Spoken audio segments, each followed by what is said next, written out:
जन वल्लभ गिरिवरधारी जन वल्लभ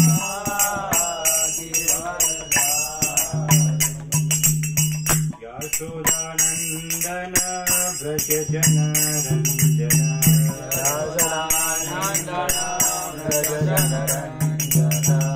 यमुना तीर वनचारी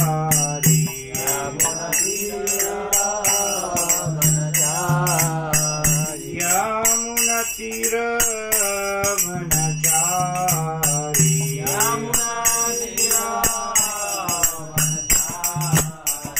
जय राधा माधव कुंज बिहारी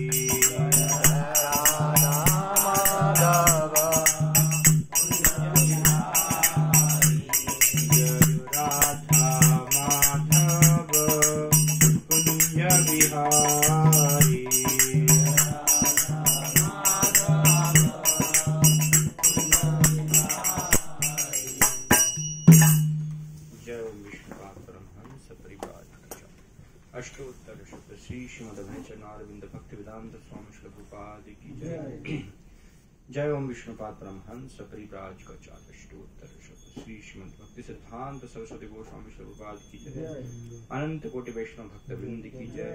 श्री रूप गोस्वामी प्रभुपाद की जय। शुभ देशामृत की जय। निताई गौर प्रेमानंदे हरि हरि।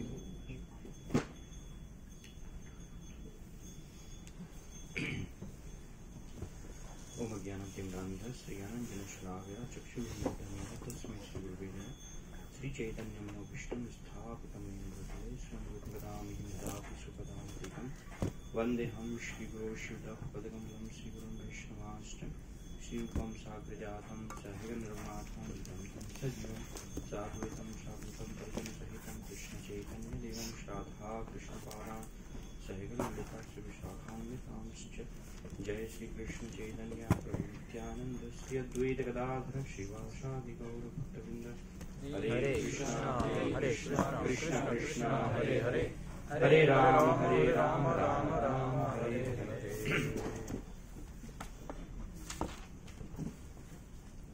श्री उपदेशामृत श्लोक संख्या 9। वैकुंठा जनितो बरा मधुपुरी तत्रापि राशोस्वाद वृंदारण्य मुदार पानी रमनाथ तत्रापि गोवर्धनः राधा कुंड मिहापि गोकुलपते प्रेमामृताप्लवनात् कुर्यादस्त विराजतो गिरितटे सेवां विवेकी न कह। मथुरा नामक पवित्र स्थान आध्यात्मिक दृष्टि से वैकुंठ से श्रेष्ठ है, क्योंकि श्री भगवान वहां प्रकट हुए थे। मथुरापुरी से श्रेष्ठ वृंदावन का दिव्य वन है, क्योंकि वहां भगवान श्री कृष्ण ने रासलीला रचाई थी। वृंदावन के वन से भी श्रेष्ठ गोवर्धन पर्वत है, क्योंकि इसे भगवान श्री कृष्ण ने अपने दिव्य हाथ से उठाया था और यह उनकी विविध प्रेममय लीलाओं का स्थल रहा। और इन सबों में परम श्रेष्ठ श्री राधा कुंड है, क्योंकि यह गोकुल के स्वामी भगवान श्री कृष्ण के अमृतमय प्रेम से आप्लावित रहता है। तब भला ऐसा कौन बुद्धिमान व्यक्ति होगा जो गोवर्धन पर्वत की तलहटी पर स्थित इस दिव्य राधा कुंड की सेवा करना नहीं चाहेगा। तो रूप गोस्वामी ने इसके पूर्व के श्लोक में धाम वास के बारे में वर्णन किया था, किस प्रकार से एक व्यक्ति को भगवान के धाम में जाकर के निवास करना चाहिए, वहां पर रहना चाहिए। और धाम में भगवान के भक्तों के संग में भगवान के भक्तों का यशोगान और भगवान के बारे में उसको श्रवण कीर्तन स्मरण कृष्ण स्मरण ये सब अपनी भक्ति को बढ़ाने के लिए करना चाहिए। तो यहाँ पर इस श्लोक में भगवान के जो अलग अलग धाम है ना, वृंदावन, मथुरा, द्वारिका, जगन्नाथपुरी, तो ऐसे जहाँ पर भी भगवान ने अलग अलग लीलाएं की हैं, उन सब स्थानों में एक तुलना की जा रही है और उनकी एक से कैसे दूसरा धाम जो है वो बढ़ कर है। है ना, कैसा एक धाम से दूसरा धाम श्रेष्ठ है, तो उसकी श्रेष्ठता के बारे में यहाँ पर वर्णन किया जा रहा है। और विशेष रूप से राधा कुंड कैसे सर्वश्रेष्ठ है, तो ये श्लोक और आगे के श्लोकों में फिर राधा कुंड की महिमा का श्री रूप गोस्वामी वर्णन कर रहे हैं। तो इसमें जो समझने के लिए आवश्यक है, या श्रीमद् भागवतम से भी हम समझ सकते हैं, सुखदेव गोस्वामी वर्णन करते हैं, ये रूप गोस्वामी जो वर्णन कर रहे हैं राधा कुंड की महिमा, है ना, तो ये बहुत ही उच्च स्तर का विषय है। सामान्यतः हम इसलिए सामान्य लोगों के बीच जो है चर्चा इस विषय की नहीं करते हैं। कोई भी नया व्यक्ति आता है तो उनको डायरेक्ट उपदेशामृत का 9वां श्लोक 10वां श्लोक, है ना, ये श्लोक कि आप राधा कुंड के बारे में सुनिए, वो सब नहीं बताते हैं। नए व्यक्ति पहले आते तो उनको क्या बताते हैं, हम शरीर नहीं आत्मा है ना, ये सब इसके बारे में वर्णन करते हैं। और सुखदेव गोस्वामी भी इसलिए भागवतम में 10वें स्कंद, जिसमें कि भगवान की गुह्य लीलाओं का वर्णन है, उससे पहले 9 स्कंद है ना, 9 स्कंद जिनमें कि पूरा सृष्टि कैसे होती है, पूरा अलग अलग उसकी व्याख्या की गई है ना। प्रथम स्कंद, द्वितीय स्कंद, अलग अलग ये पूरा ब्रह्मांड की कैसे सृष्टि करते हैं ब्रह्मा जी, तो सब पूरा विस्तार से वर्णन किया गया है।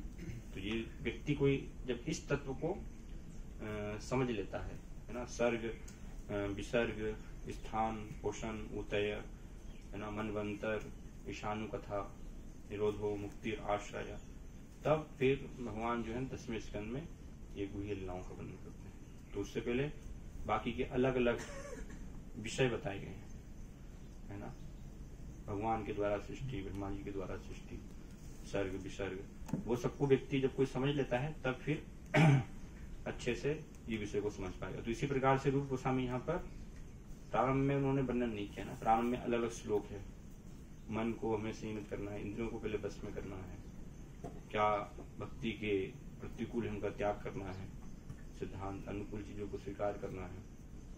तो इनको जब अपने जीवन में पालन करेंगे तभी हम इस विषय को समझने के लिए योग्य बनेंगे। अगर सीधे हम समझने का प्रयास करेंगे तो फिर ठीक से नहीं समझ पाएंगे, है ना, या फिर गलत रूप से हम समझेंगे। तो क्या यहाँ पे वर्णन हो रहा है, श्रीपाद तात्पर्य में समझा रहे हैं, आध्यात्मिक जगत वैकुंठ पूर्ण पुरुषोत्तम भगवान की संपूर्ण सृष्टि के 3/4 भाग में फैला है और यह सर्वाधिक उन्नत क्षेत्र है। तो 2 प्रकार के जगत हैं, भौतिक जगत और आध्यात्मिक जगत, है ना। क्या अंतर है भौतिक जगत और आध्यात्मिक जगत में? भौतिक जगत और आध्यात्मिक जगत में अंतर क्या है? परिवर्तनशील है, परिवर्तनशील है। भौतिक जगत नष्ट होता रहता है, बनता रहता है, नष्ट होता रहता है, ये एक है। और है ना, तो आध्यात्मिक जगत में जन्म मृत्यु जरा व्याधि ये सब नहीं है, चिंता नहीं है, भय नहीं है वहां पर, है ना, दुख नहीं है, केवल और केवल आनंद है, इन सब से मुक्त है भगवान का धाम। तो इस प्रकार से ऐसे अंतर है भौतिक जगत और आध्यात्मिक जगत, और वो स्थायी है भगवान का धाम, हमेशा से है, कभी भी उसका विनाश नहीं होता है। तो यहाँ पर क्या बताया कि जो भौतिक जगत ये है इसको कहा गया एक पाद विभूति, है ना, और भगवान के धाम को कहा गया 3 पाद विभूति। अर्थात भौतिक जगत जो है 1/4 भाग है, 1/4 मतलब जैसे हम 25% कह सकते हैं उसको, है ना, 100% में से 25% केवल भौतिक जगत है, और जो 75% है वो क्या है, आध्यात्मिक जगत है ना। तो कितना विस्तृत क्षेत्र में फैला हुआ है आध्यात्मिक जगत। वैज्ञानिकगण भौतिक जगत को भी समझने का प्रयास कर रहे हैं, लेकिन अभी तक इस भौतिक जगत को नहीं जान पाए। भौतिक जगत में एक पृथ्वी को ही नहीं जान पाए, है ना। भौतिक जगत के अंतर्गत भी आप भागवत में पढ़ेंगे तो ये पृथ्वी के ऊपर भी, जैसे पृथ्वी पूरा खारे समुद्र से घिरी हुई है ना, तो इसके बाद इसी भौतिक जगत में अलग अलग उससे 10 गुना ज्यादा जो है अलग अलग समुद्र है। कोई गन्ने का समुद्र है, दूध का समुद्र है, घी का समुद्र है ना, सब वर्णन है ये। तो इसी भौतिक जगत में, ऐसा नहीं कि वो कहीं बाहर है। और महाभारत में हम देखते भी हैं भीम, है ना, भीम जाते हैं एक बार जहाँ पर कि उनका हनुमान जी से फिर मिलन होता है। हनुमान जी लेटे हुए रहते हैं, है ना, ऐसे पूंछ लंबी करके, तो भीम वो पूंछ को नहीं उठा पाते। तो वो कहाँ होता है? वो ये पृथ्वी लोक से ऊपर जो सब समुद्रों का वर्णन है ना, जहाँ पर कि सामान्य व्यक्ति उनको नहीं देख सकते, नहीं पहुंच सकते हैं। हमारी आंखों से वो हमारी आंखों के समक्ष जो है अभी दृष्टिगोचर नहीं है। लेकिन जो शुद्ध व्यक्ति हैं, उच्च पुरुष हैं, ऐसे व्यक्ति इस भौतिक जगत में भी उनको देख सकते हैं। तो इस प्रकार से वैज्ञानिक पृथ्वी के बारे में ही जान पा रहे हैं, उनको पता नहीं है ना। तो पूरा एक पाद विभूति 25% को भी समझना उनके लिए बहुत कठिन है। तो भगवान के आध्यात्मिक धाम को तो भी वो कैसे समझ, जो कि 3/4 भाग है ना, 75%, जिसमें कि अलग अलग फिर भगवान के धाम के विस्तार है ना। गोलोक धाम है, वैकुंठ धाम है, मथुरा है, द्वारिका है, वो सब है। आध्यात्मिक जगत स्वभावतः भौतिक जगत से श्रेष्ठ है। क्यों श्रेष्ठ है? क्योंकि वहां पर सच्चित आनंद का वो स्थान है ना। असत चित निरानंद नहीं है, जन्म मृत्यु जरागादि नहीं है, कोई कुंठा नहीं है, इसलिए उनको वैकुंठ जगत कहा जाता है। तो यहाँ पर फिर बताया जा रहा है कि ऐसे भगवान का जो 3/4 भाग धाम है, किंतु मथुरा तथा उसके निकटवर्ती क्षेत्र इस भौतिक जगत में होते हुए भी आध्यात्मिक जगत वैकुंठ से श्रेष्ठ माने जाते हैं, क्योंकि मथुरा में साक्षात श्री भगवान स्वयं प्रकट हुए थे, है ना। तो मथुरा नामक जो स्थान है वो क्या है? वैकुंठ से श्रेष्ठ बताया गया। क्यों वैकुंठ से श्रेष्ठ है? क्योंकि वैकुंठ में भगवान लीला करते हैं लेकिन ऐश्वर्य रूप में वहां पर, है ना। भगवान अपने ऐश्वर्य को दिखाते हैं और सभी ऐश्वर्य के रूप में भगवान की आराधना कर रहे हैं, वहां पर पूजा कर रहे हैं, लक्ष्मी नारायण के रूप में विशेष रूप से, है ना। ईश्वर के साथ जो है पूजा होती है। लेकिन मथुरा, यहाँ पर भगवान का क्या होता है? भगवान जो है उनका जन्म हुआ, है ना। तो ये लीला आप जो है वहां पर वैकुंठ लोक में नहीं देखेंगे, है ना।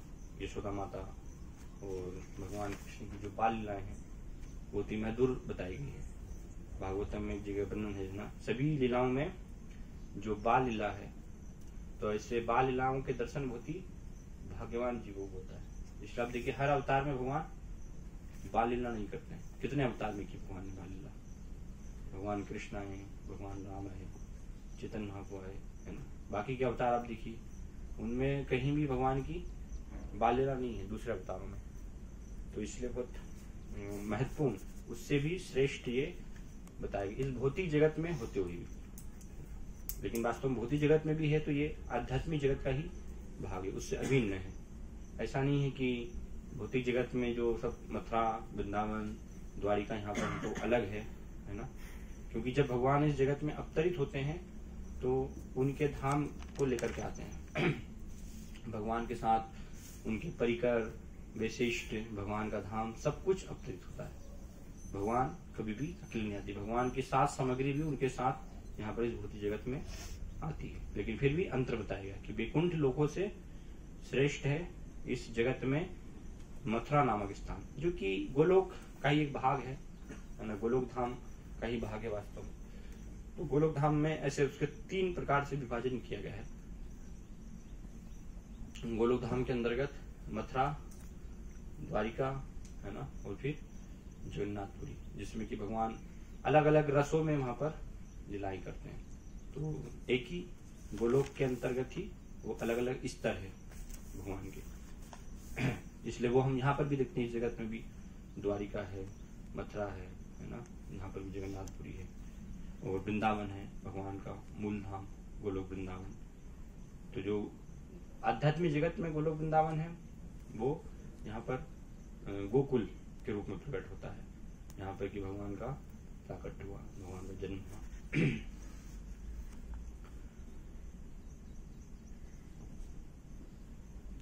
वैकुंठ से श्रेष्ठ माने जाते क्योंकि मथुरा में साक्षात श्री भगवान स्वयं प्रकट हुए थे।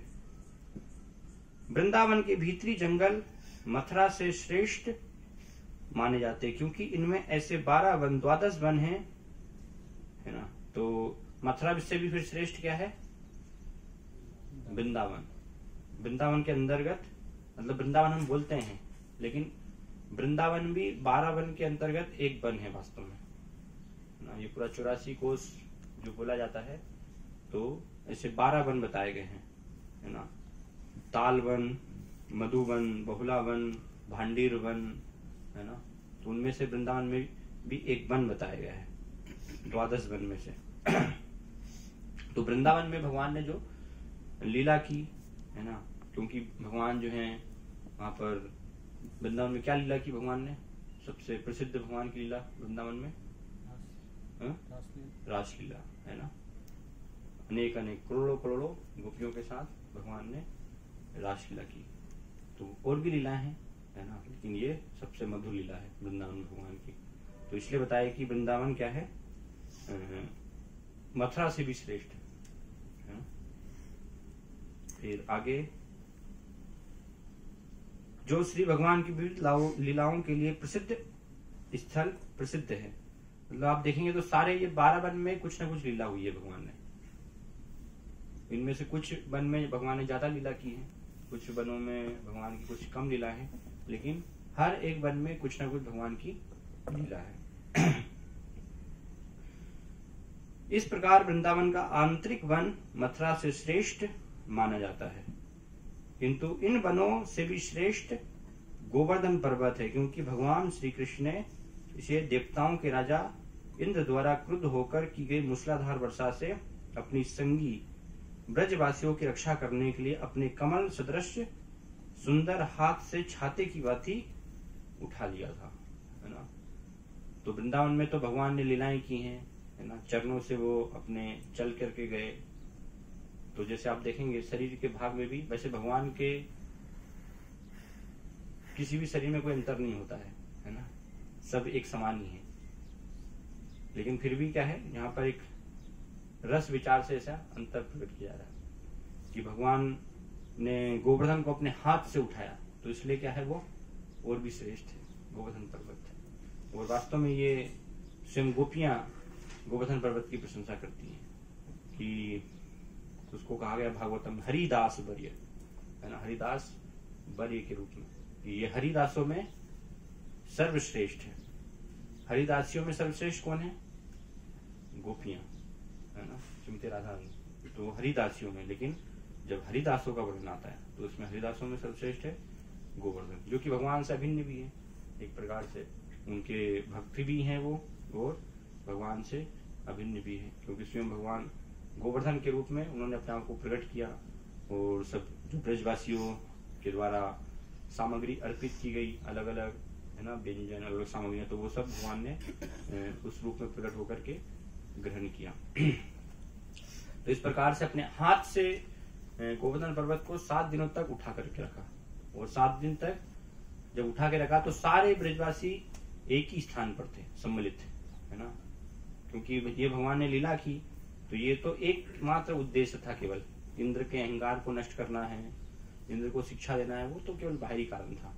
वास्तव में आंतरिक कारण क्या था कि जो गाय हैं भगवान के सब मित्र हैं, है ना, और गोपियां हैं, नंद बाबा है, माता सुधा है ना, तो सब क्या है, निरंतर 24 घंटे भगवान के साथ में नहीं रह पाते थे, है ना। माता जब भगवान घर में है तो तब माता सुधा, नंद बाबा भगवान का दर्शन कर पा रहे हैं, लेकिन जब बाहर गोचारण के लिए चले गए तो फिर उनके मित्रगण साथ में है, लेकिन जब घर में है तो फिर मित्रगण साथ में नहीं है। और गोचारण के लिए गए हैं तो गोपियां हैं, है ना, वो सब भगवान का दर्शन नहीं कर पा रही हैं। तो भगवान ने ये इच्छा पूरी करने के लिए 7 दिन सबको एकत्रित कर लिया। तो 7 दिन तक सब एक टक बिल्कुल पलक झपकाए बिना, है ना, भगवान को निहारते रहे, भगवान को दिखते रहे 7 दिन पूरा समय। तो इस प्रकार से भगवान ने अपने दर्शनों का सबको लाभ करवाया, हर एक व्यक्ति को, है ना, गाय है, बच्चन है, सब 7 दिन तक भगवान को देख रहे हैं। तो ऐसा सौभाग्य कहाँ मिलेगा। तो इसलिए बताया कि गोवर्धन क्या है, बहुत ही श्रेष्ठ। और क्यों श्रेष्ठ है गोवर्धन? क्योंकि भगवान जब गोचारण के लिए जाते थे गोवर्धन पर्वत पर अपनी गायों को लेकर के, तो भागवत में वर्णन है कि गोवर्धन पर्वत जो है सुंदर, बहुत स्वच्छ, साफ है ना, और स्वादिष्ट जल प्रदान करता था गायों के पीने के लिए, भगवान के जो मित्र हैं उनके पीने के लिए। फिर गोवर्धन पर्वत ठंडी में रहने के लिए उनको गुफा प्रदान करता था बारिश में, है ना। तो सब भक्तगण जो है गुफा में चले जाते थे, जिससे गर्मी में भी उनको ठंडक राहत प्राप्त होती थी। और क्या है, गोवर्धन पर्वत बहुत ही हरी हरी है ना, घास सब गायों के लिए, बछड़ों के लिए सुगंधित स्वादिष्ट, तो वो घास गोवर्धन पर्वत प्रदान करता था। फिर मुख देखने के लिए अलग अलग रत्न है ना, दर्पण है, तो ऐसे गोवर्धन पर्वत बहुत सारे रत्न प्रदान करता था, जिससे सब भक्तगण है ना उसमें अपने मुख को देख पाते थे। तो ऐसी बहुत सारी चीजें गोवर्धन पर्वत, जो भी सब आवश्यक वस्तुएं, वो सारी वस्तुओं को प्रदान करता था। इसलिए यहाँ पर बताया जा रहा है कि गोवर्धन पर्वत क्या है, श्रेष्ठ है ना, वृंदावन से भी श्रेष्ठ है। और क्यों श्रेष्ठ है कि वृंदावन से भी ज्यादा गुह्य लीला भगवान ने गोवर्धन पर्वत पर की है, तो इसलिए भी, इस कारण से भी उसको श्रेष्ठ बताया गया है। और प्रहलाद महाराज भागवतम में एक जगह वर्णन करते हैं, जब नरसिंह भगवान हिरण्यकशिपु को वध कर देते हैं और उसके पश्चात फिर प्रहलाद महाराज जाते हैं शांत करने के लिए। कोई भी नहीं जा रहा था, ब्रह्मा जी भी भयभीत थे भगवान के क्रोध को देख करके, और सब भयभीत थे, लक्ष्मी जी सब भयभीत है ना, क्योंकि ऐसा उग्र रूप, उग्रम वीरम महाविष्णु भगवान का जो है किसी ने नहीं देखा था इससे पहले, तो सब भयभीत थे। तो प्रहलाद महाराज को बोलते हैं कि आप जाइए भगवान को शांत कीजिए। तो जब नरसिंह भगवान जाते हैं तो फिर उनके ऊपर हाथ रखते हैं, है ना, तो इसलिए फिर प्रहलाद महाराज वर्णन करते हैं कि असुर कुल में मैं उत्पन्न हुआ हूं और इस प्रकार से आपकी कृपा मुझे प्राप्त हुई है। तो यहाँ पर भी वही वर्णन आ रहा है कि भगवान ने अपने हाथ से उठाया, है ना। फिर आगे यहाँ पर वर्णन आ रहा है,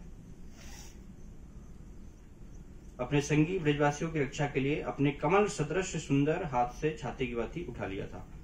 गोवर्धन पर्वत पर ही भगवान श्री कृष्ण अपने गोप मित्रों के साथ गाय चराते थे और वहीं पर वे अपनी प्रियतमा श्री राधा से मिला करते थे और उसके साथ प्रेम में ही लीला करते थे, तो इस कारण से भी प्रसिद्ध है।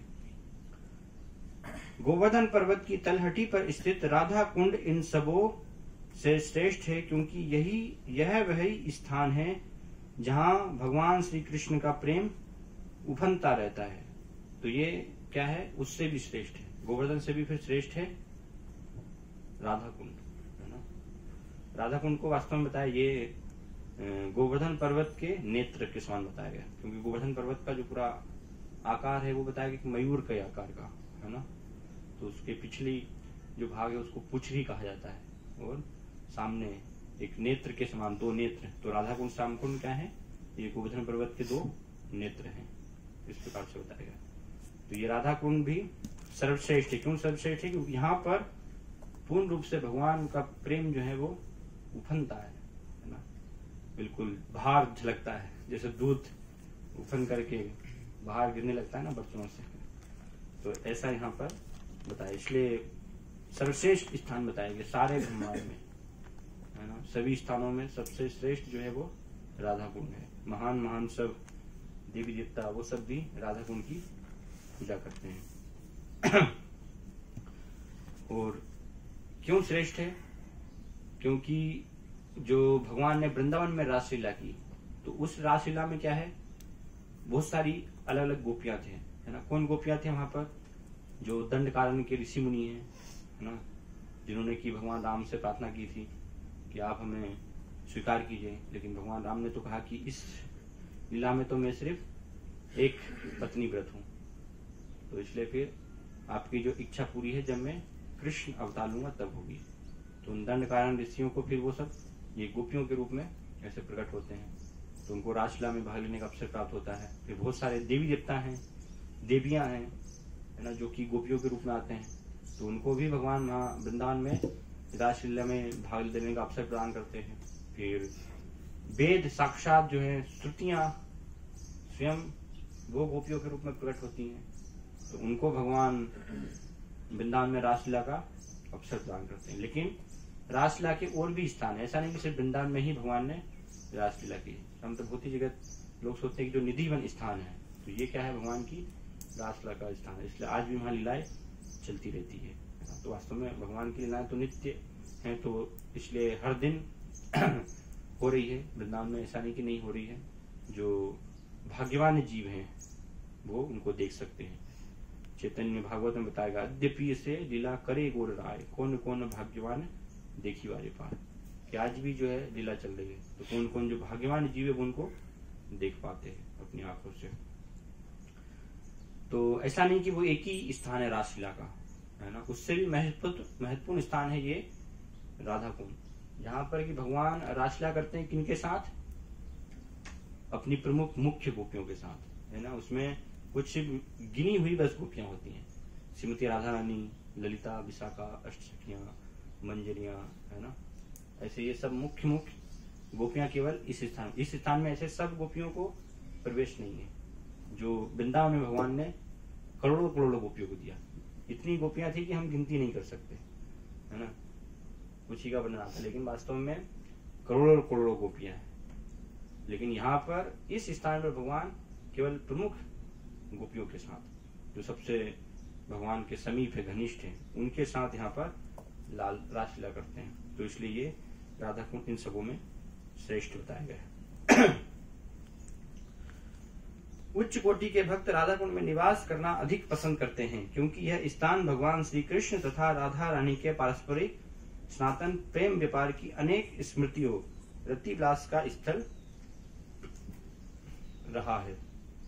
तो भगवान राधा कृष्ण की रति विलास का स्थल है राधा कुंड, तो इसलिए ये सर्वश्रेष्ठ वर्णन किया गया है। कैसे स्थल है, क्योंकि अब जैसे राधा कुंड का प्राकट्य अगर देखें कि किस प्रकार से राधा कुंड का प्राकट्य होता है, पता है राधा कुंड का प्राकट्य कैसे हुआ, है ना। तो एक अरिष्टासुर जो था, तो भगवान क्या करते हैं, अरिष्टासुर का वध करते हैं बहुला अष्टमी के दिन। उस दिन जो है बहुला अष्टमी का दिन था, तो अरिष्टासुर का वध करने के बाद फिर भगवान गोपियों से मिलने के लिए जाते हैं इस स्थान पर, यहाँ पर। तो भगवान मिलना चाहते हैं, उनका आलिंगन करना चाहते हैं, लेकिन जब राधा रानी से मिलने के लिए इस प्रकार जाते हैं तो राधा रानी पीछे हट जाती है ना। वो कहती हैं कि आप अभी अशुद्ध हैं, है ना, क्योंकि आपने जो गाय का वंश है, तो भले ही वो बेल है लेकिन उसकी हत्या की है, तो आपके ऊपर पाप लग रहा है ना, पाप चढ़ गया है। मतलब इस प्रकार से गोपियां जो है वहां पर भगवान से हंसी मजाक करती हैं। तो उपाय पूछते हैं फिर भगवान कि क्या करना है, कैसे जो है इस प्रकार से मैं पाप से शुद्ध हो सकता हूँ, है ना, क्योंकि वास्तव में तो भगवान जो है अपाप विद्या है, किसी भी स्थिति में भगवान कोई भी पाप नहीं लगता है, लेकिन फिर भी ये लीला के लिए एक प्रकार से ऐसे प्रयास करते हैं।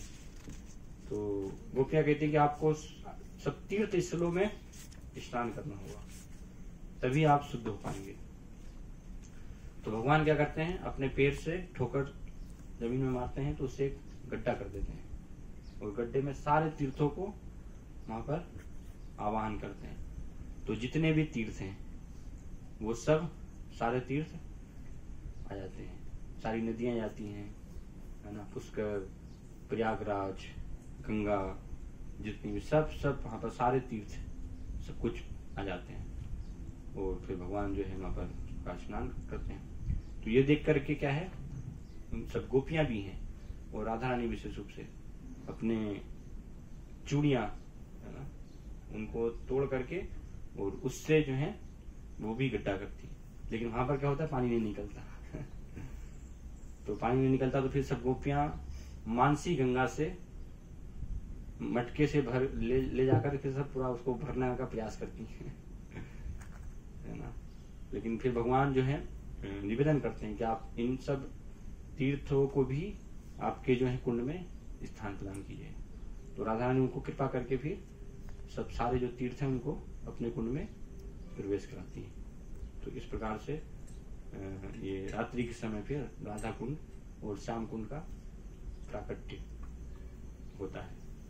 तो भगवान फिर आशीर्वाद देते हैं ना सभी कि सबसे श्रेष्ठ माना जाएगा राधा कुंड। और जिस प्रकार से आप मुझे प्रिय हैं उसी प्रकार से ये राधा कुंड भी मुझे प्रिय होगा, क्योंकि स्वयं राधा रानी ने प्रकट किया है। तो इसलिए वास्तव में राधा कुंड जो है वो उनसे भिन्न है। राधा रानी और उसमें कोई भी अंतर नहीं है। जैसे गंगा जी होती है ना, तो गंगा का जल है, तो सब पर कृपा करने के लिए उनका आध्यात्मिक जगत में अपना एक स्वरूप भी है और यहाँ पर जल के रूप में भी है ना। तो वो अभिन्न है दोनों, कोई अंतर नहीं है। तुलसी महारानी है तो भगवान की लीलाओं में वो वृंदा देवी के रूप में भी है वृंदावन में, और यहाँ पर एक पौधे के रूप में भी प्रकट होती है ना, भक्तों पर कृपा करने के लिए। तो कोई अंतर नहीं है किसी भी प्रकार से। तो इसे राधा कुंड में भी और श्याम कुंड और राधा रानी में कोई भी अंतर नहीं है। वो जैसे भगवान शुद्ध हो गए तो मतलब शुद्ध होने के लिए पहले से ठोकर मारे और सभी पहले से क्या मतलब भगवान राधा रानी बोले ना मतलब आप शुद्ध हो गए। हाँ, तो पहले से ठोकर मार के मतलब गड्ढा के बाद में सभी तीर्थों का आवाहन किए, फिर मतलब उसमें स्नान किए। तो भगवान तो मतलब शुद्ध होने के लिए स्नान किए, लेकिन राधा रानी जो कुंड बनाई वो मतलब किस उद्देश्य से बनाई गई? वो इसीलिए क्योंकि भगवान ने जो है वहां पर कुंड बनाया है ना। तो हम भी एक जो है यहाँ पर गड्ढा करके भगवान ने इस प्रकार से किया तो उन्होंने भी है ना कि हम भी। हाँ, लेकिन फिर वहां पर इसलिए बताया ना कि वहां पर उन्होंने सब किया तो पानी नहीं निकला उसमें, तो इसलिए वो पानी ला करके वहां पर भरने लगी उसको जो है। प्रभु को ऐसा पॉइंट है कि वो उसको बोल के आप अशुद्ध हो गए, ऐसा कुछ आया है। उन्होंने कहा था कि आपने उसका साइड लिया अशुद्ध है इसलिए आप अशुद्ध हो गए। उन्होंने अशुद्ध का साइड लिया, किन्ने? राधा रानी और गोपियों ने अच्छा। अशुद्ध का पक्ष लिया ना, तो हाँ। माने आपने अशुद्ध का पक्ष लिया इसलिए अभी आप अशुद्ध हो गए। इसलिए फिर हाँ यस, हाँ हाँ यस, इस प्रकार से भी हो सकता है। हाँ, तो इस कारण से फिर उन्होंने ठीक है हम भी अब जो है करेंगे, तो फिर वहां पर निकला नहीं। तो इस प्रकार से भी लीला है पूरी ऐसी। तो इस कारण से भी उसको श्रेष्ठ माना जाता है राधा कुंड को। और महान महान भक्त हम देखते हैं यहाँ पर जैसे वर्णन आ रहा है कि उच्च कोटि के भक्त राधा कुंड में निवास करना अधिक पसंद करते हैं। तो महान महान भक्तों ने वहां पर भजन किया राधा कुंड के स्थान पर। विशेष रूप से हम देखें रूप गोस्वामी, सनातन गोस्वामी है ना, अलग अलग स्थानों में उन्होंने भजन किया। हर दिन जो है रूप गोस्वामी, सनातन गोस्वामी अलग स्थानों पर भजन करते, लेकिन राधा कुंड श्याम कुंड पर भी विशेष रूप से वहां पर रहे। और रघुनाथ दास गोस्वामी हम देखते हैं कि जगन्नाथपुरी से जब वृंदावन आते हैं तो फिर वो वहीं पर रहते राधा कुंड के तट पर ही और अपना भजन करते हैं। इसलिए आप देखेंगे तो उनका भजन कुटीर भी है ना रघुनाथ दास गोस्वामी का। और अनेक अनेक ऐसी जो है लीला स्थली भी हैं वहां पर, बहुत सारी भगवान की जो अनेक अनेक उन्होंने लीलाएं की हैं वो सब है, तो इसलिए भी प्रसिद्ध है। तो आगे प्रपाद यहाँ पर बता रहे हैं, श्री चैतन्य चरितामृत मध्य लीला में कहा गया है कि जब श्री चैतन्य महाप्रभु ने सर्वप्रथम वृंदावन भूमि के दर्शन किए तो वे आरंभ में राधा कुंड के स्थान का पता नहीं लगा पाए। इसका अर्थ यह है कि श्री चैतन्य महाप्रभु वास्तव में राधा कुंड के सही स्थान की खोज में थे। तो चैतन्य महाप्रभु जब 500 वर्ष पूर्व इस धरा पर प्रकट हुए और भगवान चैतन्य महाप्रभु वृंदावन के लिए जब आते हैं तो वृंदावन में यहाँ पर इस स्थान पर आकर वास्तव में खोज में थे कि क्योंकि उस समय बहुत सारी भ्रांत धारणाएं थी है ना। भगवान की लीला स्त्रियों को लेकर के सब अपने अपने अनुसार मत के अनुसार वर्णन कर रहे थे कि यहाँ पर है ये स्थल, यहाँ पर है। तो चैतन्य महाप्रभु क्या है वास्तविक स्थल का पता लगाना चाहते थे है ना, क्योंकि चैतन्य महाप्रभु जानते थे कि ये सब लोग जो वर्णन कर रहे हैं कहीं न कहीं तो ये वास्तविक स्थान नहीं हो सकते। क्योंकि भगवान जब गए वापस अपनी लीलाएं समाप्त करके अपने धाम को जब चले गए तो उसके बाद क्या हुआ, भगवान के जो प्रपोत्र हैं वज्रनाभ, उन्होंने चूंकि भगवान की लीला स्थलियों का प्राकट्य दोबारा से किया था, लेकिन वज्रनाभ के जाने के बाद भी कितना लंबा समय हो गया ना। चैतन्य महाप्रभु प्रकट हुए 500 वर्ष पहले और भगवान 5000 साल पहले, 4000 ना 45, इतने जो है समय का पूरा इतने वर्ष व्यतीत हो गए। तो इतने वर्षों में सारे जो लीला स्थल थे एक प्रकार से विलुप्त हो गए थे, पता नहीं था कि कौन सा स्थल भगवान का सब कहाँ है।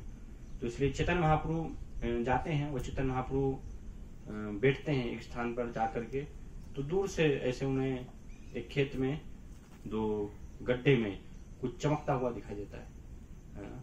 और पास जाकर के जब देखते हैं तो दो ऐसे छोटे छोटे कि उनमें मुश्किल से ही एक व्यक्ति स्नान कर सकता है ना? ऐसे दो कुंड थे और वो खेत जो है, तो उनको चैतन्य महाप्रभु ने जब पूछा कि ये क्या है, तो गांव वालों ने बताया कि ये इनको जो है काली खेत और गोरी खेत कहते हैं, दो स्थान को। तो चैतन्य महाप्रभु जब जाते हैं वहां पर स्नान करते हैं तो पूरा प्रेम है ना, चैतन्य महाप्रभु भाव विभोर हो जाते हैं, तो आश्वस्त हो जाते हैं कि यही वास्तव में स्थान है, राधा कुंड और श्याम कुंड है।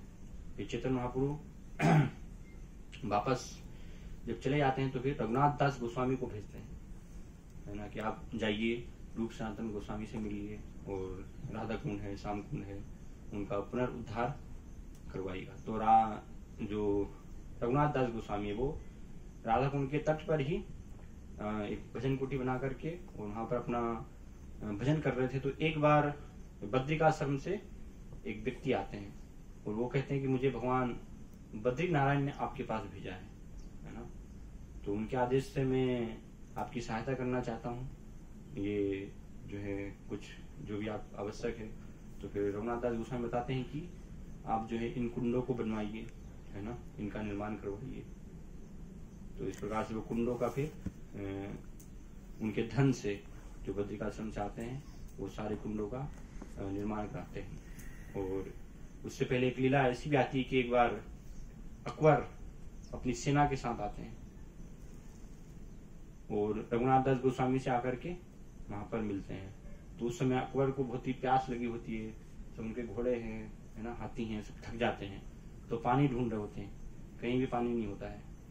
तो रघुनाथ दास गोस्वामी से मिलते हैं, वो बताते हैं कि यहाँ पर मेरे सब घोड़े हैं, सैनिक हैं, उनको प्यास बुझाना है, तो पानी कहीं मिलेगा क्या? तो उस समय वो छोटा ही कुंड था, है ना, पूरा ऐसा छोटा सा गड्ढा ही था। तो रघुनाथ दास गोस्वामी बोलते हैं कि वो वहां पर है, आप जाइए उसमें पिला लीजिए। तो अकबर बोलता क्या मजाक कर रहे हैं इसमें तो मेरा एक हाथी भी पानी नहीं पी पाएगा, मुश्किल से, उसके लिए भी कठिन होगा, है ना। लेकिन दास गोस्वामी कहते हैं कि आप जाइए तो जाते हैं तो पूरी देखते देखते सारी जो है घोड़े, हाथी, सैनिक सब पानी पी लेते हैं, फिर भी वो पानी खत्म नहीं होता है ना। लेकिन दिखने में ऐसा कि छोटा सा गड्ढा है, कैसे एक व्यक्ति भी इसमें पानी पी पाएगा। तो इस प्रकार से भी ये लीला होती। तो अकबर बहुत प्रभावित होता है वहां पर ये देख करके। तो इस प्रकार से तो ऐसे फिर उनके कुंडों का निर्माण कराया जाता है ना। पूरा आज हम जो देख रहे हैं तो रघुनाथ दास गोस्वामी उस व्यक्ति के माध्यम से इन कुंडों का, राधा कुंड का और श्याम कुंड का फिर निर्माण कराते हैं। और रूप गोस्वामी, सनातन गोस्वामी भी वहां पर बहुत सारी पुस्तकें भी लिखी उन्होंने, है ना। कई बार अपना भजन वहां पर राधा कुंड में करते थे, पुस्तकें लिखते थे। एक बार रूप गोस्वामी एक श्लोक उन्होंने लिखा जिसमें उन्होंने वर्णन किया कि जो राधा रानी की चोटी है, बाल है, वो बिल्कुल एक लहलाती हुई काली नागिन के जैसे हैं, है ना। इस प्रकार से वर्णन करते हैं।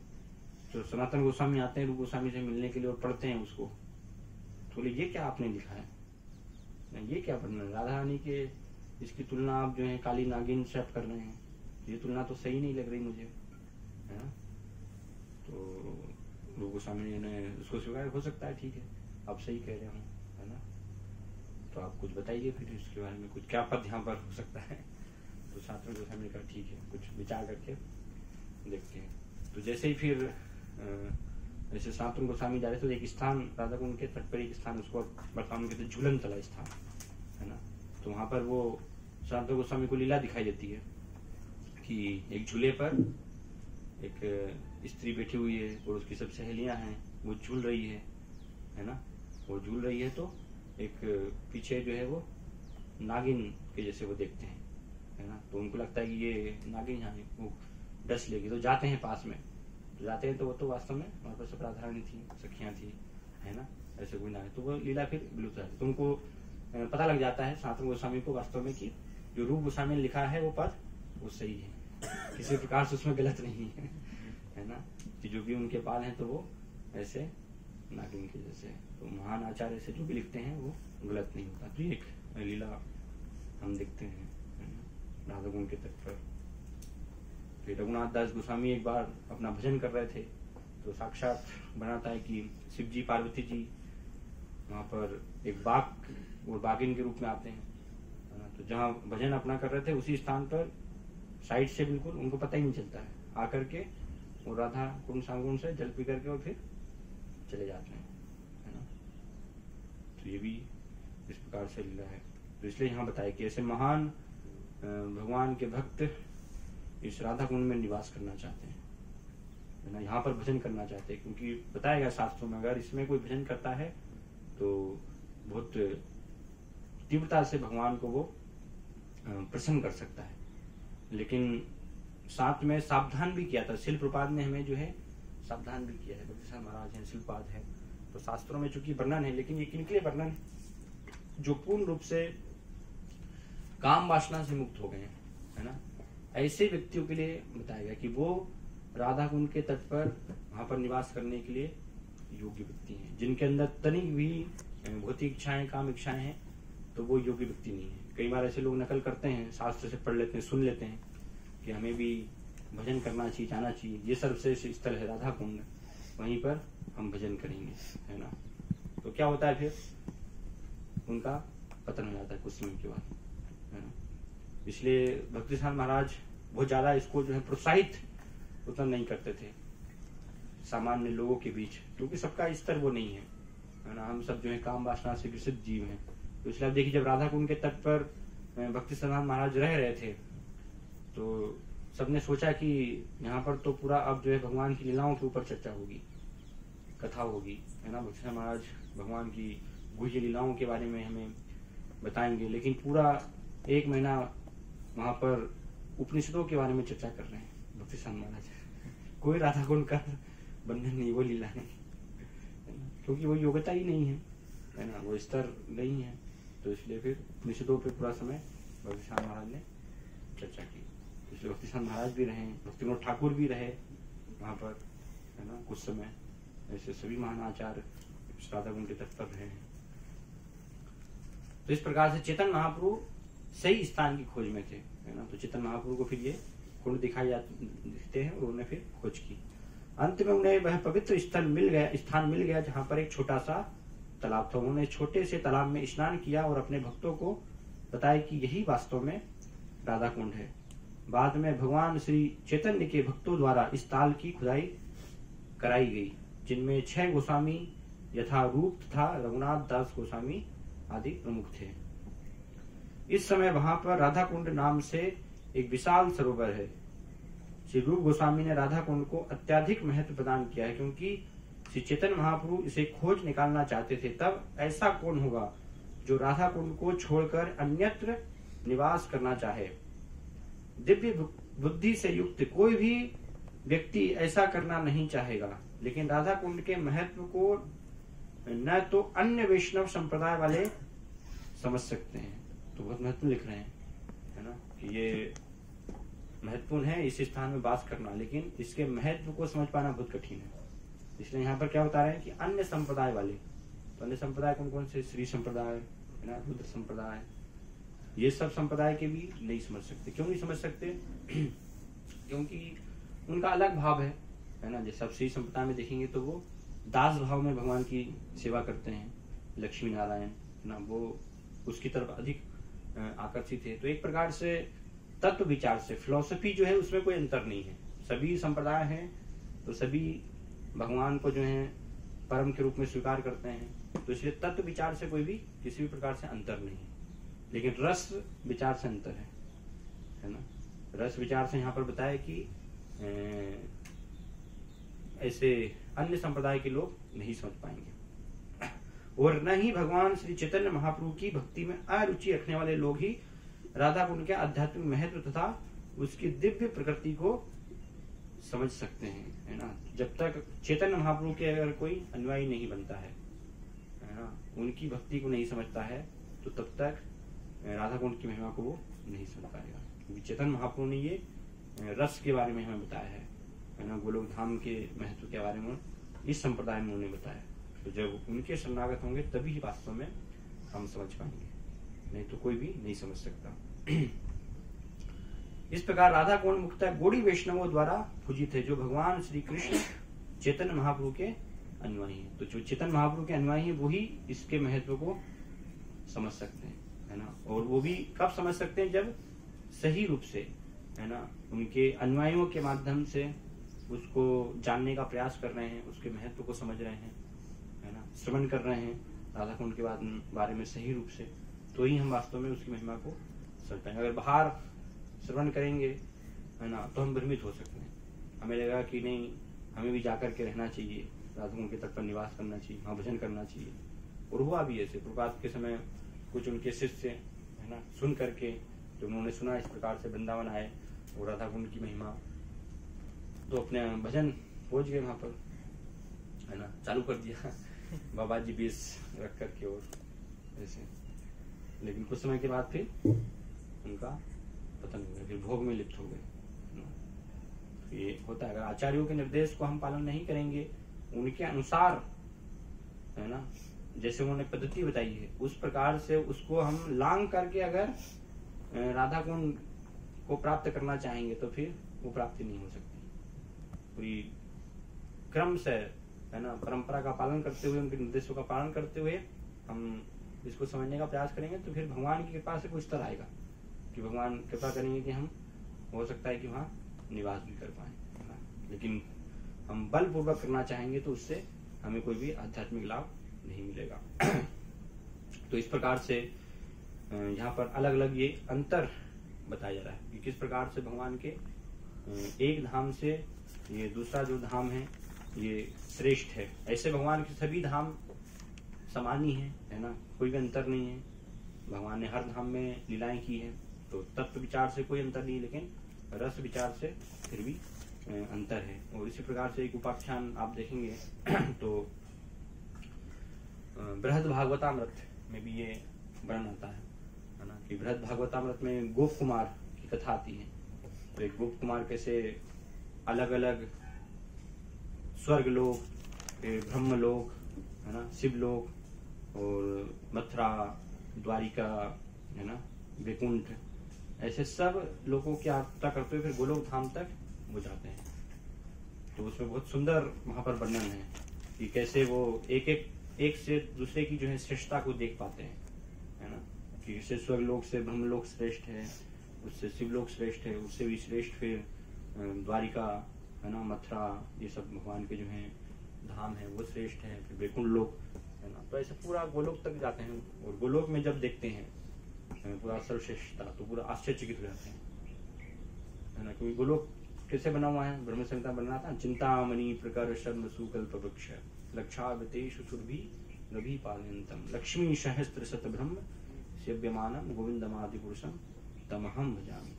ना पूरा जो धाम है वो चिंतामणि से बना हुआ है ना, रत्न जो होता है। तो इस प्रकार से पूरा धाम का निर्माण है भगवान का। फिर वहाँ पर जो है सुरभि गाय है जिनसे कि अपार मात्रा में दूध, जो भी आवश्यकता है सब कुछ प्राप्त किया जा सकता है सुरभि गायों से।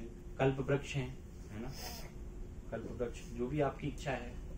श्रीपाद समझाते हैं भौतिक जगत में क्या है, आम का वृक्ष सिर्फ आम देगा, है ना, आम के वृक्ष से और कुछ आप चीज प्राप्त नहीं कर सकते। लेकिन कल्प वृक्ष ऐसे हैं जो भी आपको चाहिए वो चीज आपको प्राप्त हो जाएगी। लेकिन हालांकि वहां पर भक्त की स्वयं के भोग के लिए कोई इच्छा नहीं होती, जो भी इच्छा होती है वो कृष्ण को संतुष्ट करने की होती है। तभी तो गोलोक धाम में है ना, वहां पर है।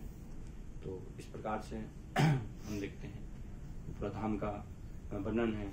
चलना नृत्य के समान है वहां पर, है ना। श्री कांता कांत परम पुरुष कल्पत्रु ध्रुमा भूमि चिंतामणि गणमयी तोयम अमृतम कथा गानम नाट्यम गमन वपी वंशी प्रिय सखी। इस प्रकार से पूरा वर्णन है ना, कि चलना नृत्य के समान है, बोलना जो है गान के समान है भगवान के धाम में पूरा। तो ये सब बहुत ही सुंदर, ये सब पूरा वर्णन गोप कुमार भगवान के धाम का देखते हैं। तो इस प्रकार से वो श्रेष्ठता बताते हैं कि इससे श्रेष्ठ भी बाकी का कुछ भी नहीं हो सकता। इसलिए सभी शास्त्रों में ये गोलोक धाम की सर्वश्रेष्ठता बताई गई है, सभी भगवान के दूसरे वैकुंठ धाम और अन्य धामों से भी, है ना। ऐसे हम शास्त्रों में सर्वोपरि उसको बताया है कि अन्य धामों भी सर्वोपरि जो धाम है वो भगवान का गोलोक धाम है, क्योंकि उसमें मूल रूप में भगवान अपने स्वयं रूप में, है ना, राधा और कृष्ण वहां पर निवास करते हैं। तो इस जगत में जब भगवान लीलाएं करने के लिए आते हैं तो उसी धाम को भगवान प्रकट करते हैं। इसलिए उसको हम इस जगत को क्या बोलते हैं, भौम वृंदावन, है ना, उसका एक प्रतिरूप ही है, उससे अभिन्न है। तो इसलिए इसको भौम वृंदावन बोला जाता है कि आध्यात्मिक जगत में जो वृंदावन है उससे अभिन्न है ये, इस जगत में वृंदावन, यहाँ पर कोई भी अंतर नहीं है किसी प्रकार से, है ना।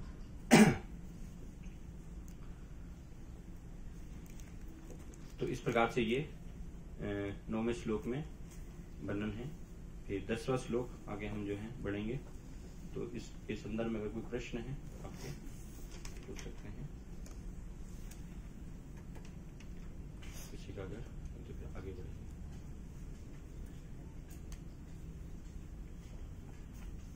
ठीक है। तो श्लोक क्रमांक 10।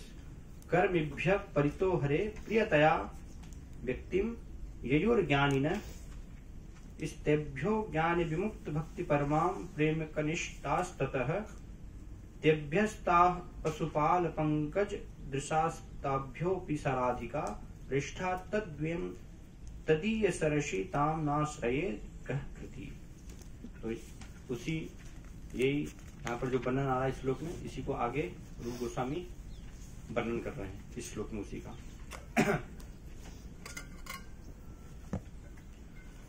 शास्त्रों का कथन है कि सभी प्रकार के सकाम कर्मियों में परमेश्वर हरि उस पर विशेष कृपा करते हैं जो जीवन के उच्चतर मूल्यों संबंधी ज्ञान में उन्नत होता है। ऐसे ज्ञान में उन्नत अनेक लोग ज्ञानियों में से जो अपने ज्ञान के बल पर व्यवहारिक रूप से मुक्त हो जाता है वह भक्ति ग्रहण कर सकता है। ऐसा व्यक्ति अन्यों से श्रेष्ठ है, किंतु जिसने भगवान श्री कृष्ण का शुद्ध प्रेम वास्तव में प्राप्त कर लिया है वह उससे भी श्रेष्ठ है। गोपियां समस्त उच्चतर भक्तों से उत्कृष्ट हैं, क्योंकि वे दिव्य गोपाल कृष्ण पर सदैव आश्रित रहती हैं। गोपियों में से श्रीमती राधा रानी भगवान श्री कृष्ण को सर्वाधिक प्रिय हैं। उनका कुंड भगवान श्री कृष्ण को उसी प्रकार अत्यधिक प्रिय है जिस तरह गोपियों में सर्वाधिक प्रिय है राधा रानी। तो ऐसा कौन होगा जो राधा कुंड में नहीं रहना चाहेगा और उल्लास में भक्ति भाव अप्राकृत भाव से पूरित आध्यात्मिक शरीर द्वारा श्री राधा गोविंद के दिव्य युगल जो नित्य ही अपनी अष्ट काली लीला संपन्न करते हैं उनकी प्रेम में सेवा करना नहीं चाहेगा। निसंदेह जो लोग राधा कुंड के तट पर भक्ति करते हैं वे ब्रह्मांड में सर्वाधिक भाग्यशाली जीव हैं, है ना। तो जो 9वें श्लोक में रूप गोस्वामी ने वर्णन किया उसी को अब एक अलग प्रकार से यहाँ पर भक्तों के दृष्टिकोण से तुलना कर रहे हैं, है ना। तो तुलना कैसे प्रारंभ कर रहे हैं, सबसे पहले जो है कर्मी से, कि इस जगत में भगवान हरि किस पर विशेष कृपा करते हैं। तो इसलिए त्रिपाद तात्पर्य में यहाँ पर समझा रहे हैं। इस समय प्राय हर व्यक्ति किसी न किसी सकाम कर्म में लगा हुआ। जो लोग कर्म करके भौतिक लाभ उठाना चाहते हैं वे कर्मी कहलाते हैं। तो कर्मी कौन है, इसलिए भगवान बता रहे हैं कि कर्मी से भी श्रेष्ठ कौन है, जो जीवन के उच्चतर मूल संबंधी ज्ञान को जानता है। तो भगवान उस पर विशेष कृपा करते हैं। तो कर्मी कौन है, जो भौतिक अपने कर्म करके उसके फल से आसक्त हैं, लाभ उठाना चाहते हैं, है ना, उनको कर्मी कहा गया है। इस भौतिक जगत के सारे जीव माया के जादू के से वशीभूत हो गए हैं। विष्णु पुराण में उनका वर्णन हुआ है। विष्णु शक्ति पराप्रोक्ता क्षेत्रगाख्या तथा परा अविद्या कर्म संज्ञाना तृतीया शक्ति रिश्ते। तो भगवान की जो तृतीय शक्ति है ना, उसके द्वारा हम सब उसके बस में है ना, भौतिक माया शक्ति के बस में है। तो बस में होकर के हम कार्य करते हैं और कुछ ना कुछ इस भौतिक जगत में हम लाभ उठाना चाहते हैं, है ना, फल प्राप्त करना चाहते हैं। इस प्रकार से वर्णन कर रहे हैं। जो जीव भौतिक शक्ति की सीमा के भीतर है, कभी कभी इंद्रिय तृप्ति के लिए कुकरों शुक्रों की तरह कठोर श्रम में लगे रहते हैं, किंतु इस जीवन में या पुण्य कर्म करने पर अगले जीवन में कुछ कर्मी वेदों में वर्णित विविध यज्ञों को संपन्न करने के प्रति प्रबल रूप से आकर्षित होते हैं। तो अधिकतर क्या है, सकाम कर्मी है, जो कि स्वर्ग जाने की इच्छा से, भोग करने की इच्छा से, है ना, कर्म करते हैं, यज्ञ करते हैं कि हमें स्वर्गलोक में भोग प्राप्त होगा, लेकिन ऐसे जन्म जन्मांतर तक करते रहते हैं। तो फिर उनकी बुद्धि जागृत होती है कि हम जा रहे हैं, लेकिन दोबारा से भौतिक जगत में पतन होता है, छीने पुण्य मर्त लोकम विसंति, है ना। तो इसलिए फिर बुद्धि जागृत होती है, तो क्या होता है, फिर ज्ञान की अवस्था को वो प्राप्त कर लेते हैं कि ये सकाम कर्म जो है वास्तविक नहीं है। तो बहुत धीमी प्रक्रिया बताई गई है ना। ये शास्त्रों में जो वैदिक पद्धति है बहुत ऐसे प्रोग्रेस करने की धीमी प्रक्रिया है। वेदों में वर्णित यज्ञों को संपन्न करने के प्रति प्रबल रूप से आकर्षित होते हैं। इस प्रकार अपने पुण्यों के बल पर वे स्वर्ग लोक को भेजे जाते हैं। वास्तव में जो लोग वैदिक आदेशों के अनुसार ही यज्ञ करते हैं वे चंद्र लोक तथा उससे ऊपर के अन्य लोकों को भेजे जाते हैं, जैसा कि श्रीमद् भगवद गीता में उल्लेख है, छीने पुण्य मर्त लोकम विसंति। अपने तथाकथित पुण्य कर्मों के फलों के छीन होने पर वे पुनः पृथ्वी पर लौट आते हैं, जो मर्त लोक अर्थात मृत्यु का स्थान कहलाती है। यद्यपि ऐसे लोग अपने पुण्य कर्मों से स्वर्ग जा सकते हैं और वहां हजारों वर्षों तक जीवन का आनंद प्राप्त कर सकते हैं, तो भी उन्हें अपने पुण्य कर्मों के फलों के छीन होने पर इस लोक में लौटना होता है। तो इस प्रकार ये कर्मियों की स्थिति बताई गई है ना, कि बार बार ऐसे स्वर्ग लोग जाते रहते हैं, है ना, और यहाँ पर इंद्रिय भोग में वो लिप्त होते रहते हैं, कर्म करते रहते हैं। तो इसलिए बताया कि ऐसे कर्मियों से, है ना, कौन श्रेष्ठ है, यहाँ पर वर्णन आ रहा है, जो जीवन के उच्चतर मूल संबंधी ज्ञान में उन्नत होता है ना, अर्थात ज्ञानी के बारे में यहाँ पर वर्णन हो रहा है, जो ज्ञान प्राप्त करने का प्रयास करते हैं।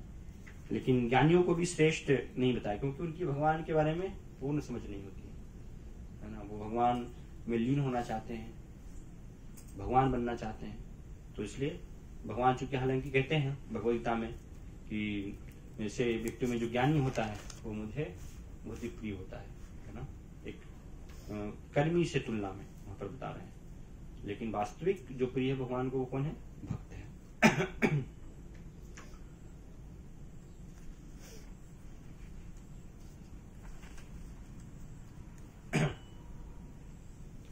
फिर ज्ञानी से भी प्रिय यहाँ पर भगवान बता रहे हैं,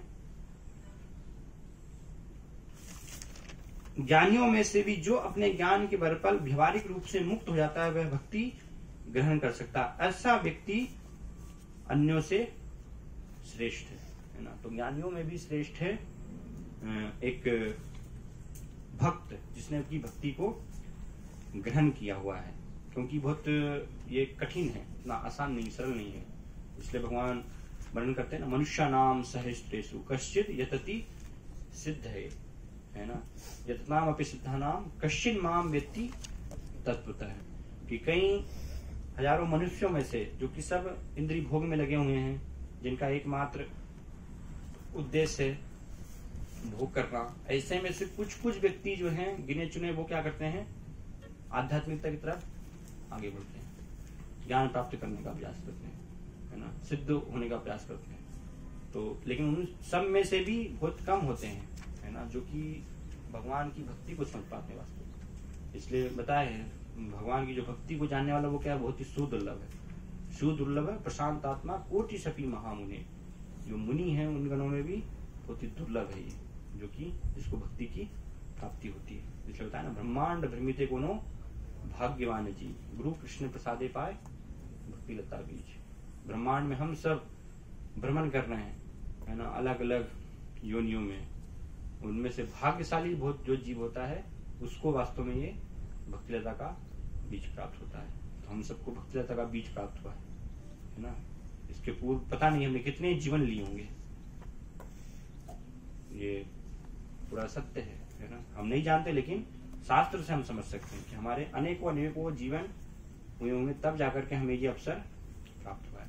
तो इसलिए बताया कि इस अवसर को हमें गंवाना नहीं चाहिए, है ना, क्योंकि ये दुर्लभ अवसर ऐसे ही प्राप्त नहीं होता है, बहुत भाग्यवानों को प्राप्त होता है ना, और वो भी विशेष इस समय में, है ना, जबकि ऐसे महान भगवान का स्वयं चेतन महाप्रभु का आंदोलन चल रहा है। क्योंकि शास्त्रों में बताया गया है, वर्णन किया गया है कि भगवान इस धरा पर अवतरित होते, कब अवतरित होते? ब्रह्मा जी के एक दिन में एक बार, है ना। तो ब्रह्मा जी का एक दिन कितना बड़ा होता है? कितना होता है एक दिन? 1000 चतुर्युग। 1000 चतुर्युग बीत जाते हैं एक दिन में। 1000 चतुर्युग में से एक चतुर्युग में भगवान श्री कृष्ण आते हैं, है ना। 1000 चतुर्युग में से एक चतुर्युग में चेतन महाप्रभु आते हैं, है ना। और उन्हीं 1000 चतुर्युग में से एक चतुर्युग में शिल प्रपात और सब जो आचार्य ऐसे महान आचार्य आते हैं। तो कितना बड़ा जो है सौभाग्य है कि इस युग में हमें जो है जीवन लेने का अवसर प्राप्त हुआ, और साथ में भक्ति की भी प्राप्ति हुई है ना। नहीं तो कोई से भी जहाँ पर कि भगवान का अवतार नहीं हो रहा है, उस युग में आपका अवतार हो जाएगा, है ना। तो ये बहुत विशेष सौभाग्य है जो कि देवताओं को भी दुर्लभ होता है, इस भारत भूमि पे जन्म लेना, वो भगवान के बारे में भक्तों से श्रवण कर पाना, जान पाना, है ना। आसान नहीं है ये। जब कथा आती कि सुखदेव गोस्वामी राजा परीक्षित को श्रीमद् भागवतम कहने के लिए जा रहे थे, तो रास्ते में देवता लोग एक कलश में अमृत लेकर के आते हैं, है ना, और अमृत लेकर के सुखदेव गोस्वामी को देते हैं। उनको कहते हैं कि आप ये अमृत ले लीजिए और राजा परीक्षित को पिला दीजिए, और उसके बदले जो हरि कथा रूपी अमृत है वो हमें पान करा दीजिए, है ना। तो सुखदेव गोस्वामी क्या कहते हैं कि आप योग्य नहीं हैं इसके, क्योंकि आप जो हैं भगवान की कथा की तुलना अमृत से कर रहे हैं, है ना। उसमें जो है व्यापारी बुद्धि लगा रहे हैं, जिसकी तुलना जो है किसी से भी नहीं हो सकती, संसार में कोई वस्तु नहीं कर सकती। तो इसलिए आप योग्य नहीं है सुनने के लिए, है ना। तो आप इसलिए भूल जाए। तो अमृत कलश लेकर के और वापस देवताओं को सब वापस लौटा देते हैं, क्योंकि उनके अंदर श्रद्धा थी राजा परीक्षित के अंदर, है ना, भगवान। इसलिए राजा परीक्षित बोलते ना, जब उनको कहा गया, सुखदेव गोस्वामी ने बीच में परीक्षा ली उनकी थोड़ा समय कि अभी आप अगर थक गए हों तो थोड़ा सा आराम कर लीजिए, क्योंकि पूरा 7 दिन तक लंबी कथा चल रही थी ना, दिन रात।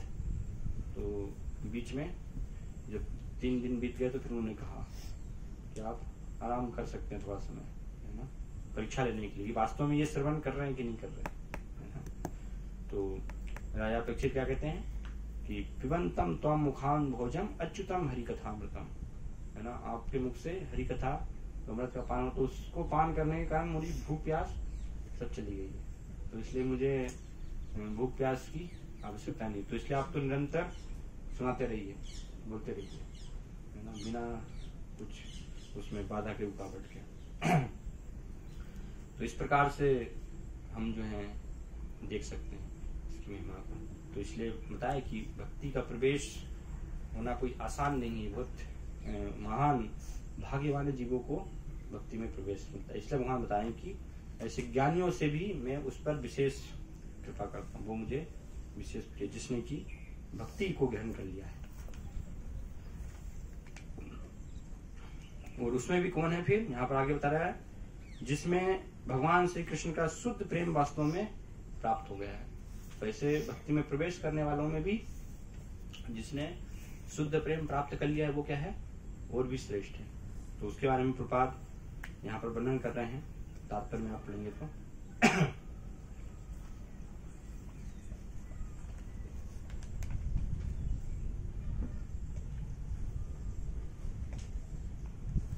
Page number 83।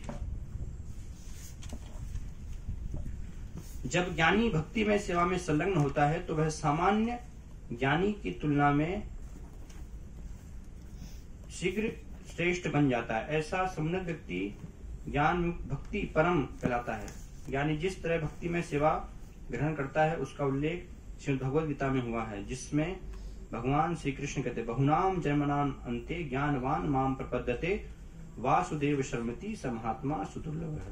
जो अनेकानेक जन्मांतरों के बाद वास्तव में ज्ञान प्राप्त कर लेता है वह मुझे समस्त कारणों तथा प्रत्येक वस्तु का कारण जानकर मेरी शरण में आता है। यहाँ पर ज्ञान अर्थात भगवान का ज्ञान, भगवत ज्ञान की बात हो रही है ना। जो ज्ञानी है उनके ज्ञान की बात नहीं हो रही है, भगवान को तत्वतः जानना, उस ज्ञान की यहाँ पर चर्चा की जा रही है। ऐसा महात्मा अत्यंत दुर्लभ होता है। वास्तव में चतुर पुरुष वही है जो भगवान श्री कृष्ण के चरण कमलों की शरण ग्रहण करता है, लेकिन ऐसा महात्मा अत्यंत दुर्लभ है। विधि विधानों के अनुसार भक्ति स्वीकार करने के बाद श्री नारद मुनि तथा सनक सनातन जैसे परम भक्तों के पद चिन्हों पर चलकर मनुष्य ईश्वर के सहज प्रेम के पद को प्राप्त कर सकता है। तब पूर्ण पुरुषोत्तम भगवान उसे श्रेष्ठ मानने लगते हैं। जिन भक्तों ने इष्ट प्रेम विकसित कर लिया है वे निश्चय ही उच्च पद पर हैं। तो यहाँ पर उदाहरण दिया जा रहा है नारद मुनि का, है ना, कि नारद मुनि ने कैसे प्रारंभ में उन्होंने भक्ति की, है ना, साधना की। जब भागवतम में वर्णन है, व्यास गुरु जी को बताते हैं, जो विद्वान जन हैं जब चातुर्मास के समय में उनके घर पर आते हैं तो उनकी वो सेवा करते हैं, है ना, उनका संग करते हैं। तो इस प्रकार से उनके अंदर भक्ति भाव वहां पर जागृत होता है। तो उन सारे विधि विधानों का पालन करने से, उन्होंने जो भक्ति की विधि बताई थी उसको पालन करने से नारद जी पूर्ण रूप से शुद्ध हो जाते हैं और महान भगवान के सबसे जो है फिर प्रिय बनते हैं। नारद जी अगले जीवन में नारद के उनके रूप में प्रकट होता है। तो इसलिए यहाँ पर उनका उदाहरण बताया। तो ऐसे भक्त जब इस प्रकार भक्ति को प्राप्त कर लेते हैं तो भगवान के बहुत ही प्रिय जानते हैं। कर्मी ज्ञानी इन सबसे वो श्रेष्ठ माने जाते हैं। फिर यहाँ पर आगे तुलना कर रहे हैं कि इन सब में भी श्रेष्ठ कौन है? शुद्ध भक्तों में भी, शुद्ध भक्तों में भी श्रेष्ठ है श्रीमती गोपियां। यहाँ पर बता रही है ना, कि गोपियां जो है वो सर्वश्रेष्ठ है। और गोपियों में भी श्रीमती राधा रानी भगवान को बहुत ही प्रिय है। तो बृहद भागवतामृत में इसकी तुलना में एक इसी प्रकार से एक उपाख्यान भी आता है ना। बृहद भागवतामृत 2 भाग में है। तो उसमें एक भाग में गोप कुमार की कथा आती है कि गोप कुमार कैसे अलग अलग भगवान के धाम को जा रहे हैं, धाम की यात्रा कर रहे हैं। और एक कथा में वर्णन है कि नारद जी जो है कौन भगवान का प्रिय पात्र है ना। तो उसको जानने के लिए नारद जी एक बार पूरा भ्रमण करते हैं अलग अलग सब स्थानों पर कि भगवान की कृपा किसके ऊपर सबसे ज्यादा है। यहाँ पर भगवान कह रहे हैं कि मैं हरि उस पर विशेष कृपा करते हैं। तो नारद जी ये जानने का प्रयास करते हैं किस पर भगवान हरि की विशेष कृपा है। तो इसलिए पृथ्वी पर आते हैं, भ्रमण करते करते प्रयागराज में नारद जी जाते हैं। कुछ वहां पर ब्राह्मण यज्ञ कर रहे थे, तो एक विशेष निस्वार्थ भाव से वो लगा हुआ था, है ना, यज्ञ करता है, भगवान को वहां पर प्रसन्न करता है। तो नारद जी देखते हैं तो वो कहते हैं कि आपके ऊपर भगवान हरि की विशेष कृपा है ना। लेकिन जो भी भगवान हरि का भक्त होता है तो वो विनम्र होता है। तो वो कहता है कि नहीं, मैं तो भगवान का प्रिय पात्र नहीं हूँ, है ना। तो इसलिए वो ब्राह्मण फिर क्या कहते हैं कि मैं भगवान का प्रिय पात्र नहीं हूँ, आप दक्षिण भारत में जाइए। दक्षिण भारत में एक राजा है, तो उनका राज्य बहुत ही फल फूल रहा है ना, और समृद्धशाली है, और भगवान के वो भक्त हैं, तो भगवान की विशेष उनके ऊपर कृपा है। तो इसलिए फिर नारद जी दक्षिण भारत में जाते हैं और वहां पर देखते हैं वास्तव में तो राजा भगवान का भक्त है, प्रजा भी है ना। तो उनको कहते हैं कि आपके ऊपर भगवान की विशेष हरि की कृपा है। लेकिन राजा कहते हैं कि नहीं, है ना, मेरे ऊपर तो कुछ भी कृपा नहीं है। वास्तव में मेरे से ज्यादा जो कृपावान है वो तो इंद्र हैं, है ना। तो जब इस प्रकार से फिर सुनते हैं नारद जी तो इंद्र लोक में आ जाते हैं, है ना। इंद्र लोक में आते हैं, इंद्र का ऐश्वर्य देख करके कितना ऐश्वर्य है वहां पर, क्योंकि स्वर्ग लोक में तो सब भोग है ना। तो कहते हैं इंद्र को कि आप बहुत भाग्यशाली हैं, है ना, आप पर जो है भगवान हरि की पूर्ण कृपा है। लेकिन इंद्र कहता है कि मेरे ऊपर तो क्या कृपा है, यहाँ पर तो असुरों का देखिए बार बार आगमन होता रहता है। तो कई बार हमें जो है उनके भय से फिर भागना भी पड़ता है। भगवान हरि की फिर हम शरण में जाते हैं, फिर वो हमारी रक्षा करते हैं, बचाते हैं, है ना। तो इस प्रकार से हमारे ऊपर भी वास्तविक ऐसी कृपा नहीं है। हमसे ज्यादा कृपावान तो ब्रह्मा जी हैं, है ना। भगवान के बहुत ही वो प्रिय हैं। तो ब्रह्मा जी के पास जाते हैं और ब्रह्मा जी के लोक का ईश्वर देखते हैं। इंद्र लोक से भी ज्यादा ईश्वर है। इंद्र लोक में क्या है, वहां पर नंदन कानन वन है, सुधर्मा सभा है ना, जिसमें कि भूख प्यास नहीं लगती है सुधर्मा सभा में, है ना। वहां पर कोई व्यक्ति बूढ़ा नहीं होता है, कोई रोग नहीं होता है। लेकिन जब ब्रह्मा जी के सतलोक में जाते हैं, ब्रह्मा जी का धाम देखते हैं, तो वहां पर क्या है, पूरा इच्छा के अनुसार, जैसी इच्छा होती है उसके अनुसार पूरा वातावरण चेंज हो जाता है वहां पर, है ना। आपको सर्दी चाहिए तो सर्दी का वातावरण हो जाएगा, आपको गर्मी चाहिए ठंडी हवा चलने लगेगी मन की इच्छा से, ब्रह्मा जी के चाहने से, है ना। और देखते हैं ब्रह्मा जी बैठे हुए, नृत्य चल रहा है ना, वीणा बज रही है वहां पर, है ना, बहुत ही सुंदर। और पूरा कलर इच्छा के अनुसार चेंज हो जाता है वहां पर, है ना। जैसे भौतिक जगत में हमें क्या करना पड़ता है, हर साल हम जो है पुताई करते हैं, है ना, पेंट करते हैं ना हर साल। तो इस प्रकार से आज ये अब कलर अच्छा नहीं लग रहा तो ठीक है, हम दूसरा इस पर जो है एशियन पेंट करेंगे। लेकिन वहां पर जो है केवल इच्छा से, है ना, अलग अलग रंग बिरंगे, जैसा आपको जो है वातावरण चाहिए वैसा वातावरण पूरा हो जाता है। और जो इंद्र के उसमें थे वो सब तो ऐश्वर्य हैं ही, उससे भी कई गुना ज्यादा बढ़ करके वहां पर ऐश्वर्य थे। तो नारद जी जब देखते हैं तो फिर कहते हैं कि और पिता भी हैं, ब्रह्मा जी तो स्वयं, है ना, नारद जी के, उनको कहते हैं कि आप पर विशेष कृपा है भगवान हरि की। तो नारद ब्रह्मा जी कहते हैं कि नारद मेरे ऊपर जो है कृपा नहीं है, क्योंकि देखो मैंने तो भगवान का अपराध किया था, तो भगवान नाराज हो गए, है ना। मैंने भगवान के बछड़ों को जो है चुरा लिया था इस प्रकार से, तो इसलिए फिर भगवान हरि मुझसे जो है रूठ गए, है ना। तो उस कारण से मेरे ऊपर भी भगवान हरि की कृपा नहीं है। शिव जी जो है वो मुझसे भी भाग्यशाली है कि उन पर विशेष भगवान की कृपा है। वो वैष्णवा नाम यथा संभव है, सभी वैष्णव में श्रेष्ठ है। तो फिर नारद जी ये ब्रह्मा जी से सुनकर के, शिव की महिमा सुनकर के शिव लोग जाते हैं कैलाश धाम, और शिव जी से वहां पर फिर मिलते हैं। तो उनके धाम की जब महिमा ऐश्वर्य देखते हैं तो और ज्यादा नारद जी प्रसन्न हो जाते हैं। ब्रह्मा जी से भी ज्यादा बढ़ के ऐश्वर्य शिव जी के लोक में। हालांकि इस प्रकार से बताया जाता है कि शिव जी क्या है, अनिकेत हैं, कोई घर नहीं बनाते हैं वो, है ना, पूरा एक शमशान में रहते हैं, वो एक बाहरी है। लेकिन उनका धाम का जो ऐश्वर्य है बहुत ही बढ़कर वास्तव में शास्त्रों में वर्णन किया गया कैलाश धाम का, है ना। भागवतम में भी वर्णन है, आप उसका पढ़ेंगे तो कैलाश की महिमा बताई गई है। तो ऐसे जब देखते हैं तो फिर शिव जी का गुणगान करने लगते हैं कि आपके ऊपर महिमा है। लेकिन शिव जी भी कहते हैं कि नहीं, मेरे ऊपर कुछ भी नहीं है। तो ऐसे करते करते शिव जी बोलते हैं कि नहीं, मुझसे ज्यादा श्रेष्ठ तो प्रहलाद महाराज हैं, क्योंकि देखिए जब भगवान का अवतार हुआ था तो भगवान ने उनको जो है कृपा प्रदान की, उनके हाथ पर, सिर पर हाथ रखा। मेरे ऊपर तो कभी ऐसा जो है अपना हाथ रखे ही नहीं है। शिव जी कहते हैं कि भगवान ने प्रेम से जो है मेरे सिर पर हाथ रखा हो कभी, है ना। लेकिन प्रहलाद महाराज के ऊपर अपना कर कमल भगवान ने जो है रखा, तो कितने भाग्यशाली हैं वो, है ना। और प्रहलाद महाराज स्वयं वर्णन करते हैं इसको। तो प्रहलाद महाराज के पास जाते हैं, है ना। तो प्रहलाद महाराज कहते हैं कि मैं भी उतना प्रिय नहीं हूँ, क्योंकि भगवान के अंश जो है एक विस्तार के रूप में भगवान नरसिंहदेव के रूप में आए और मुझ पर कृपा दी, है ना। लेकिन मुझसे भी श्रेष्ठ हनुमान जी, है ना, यहाँ पर भगवान साक्षात राम के वो सेवक हैं, है ना, उनके प्रिय हैं। तो इस प्रकार से फिर हनुमान जी के पास वहां पर जाते हैं और हनुमान जी कहते हैं फिर आगे चलकर कि पांडवगण हमसे श्रेष्ठ हैं। और वास्तव में ये नारद जी स्वयं भागवत में वर्णन आता है। एक बार राजसु यज्ञ में नारद जी और सब ऋषि मुनि आते हैं, वहां पर प्रकट होते हैं, तो युधिष्ठिर महाराज को ऐसे सब भक्तों की महिमा बताते हैं।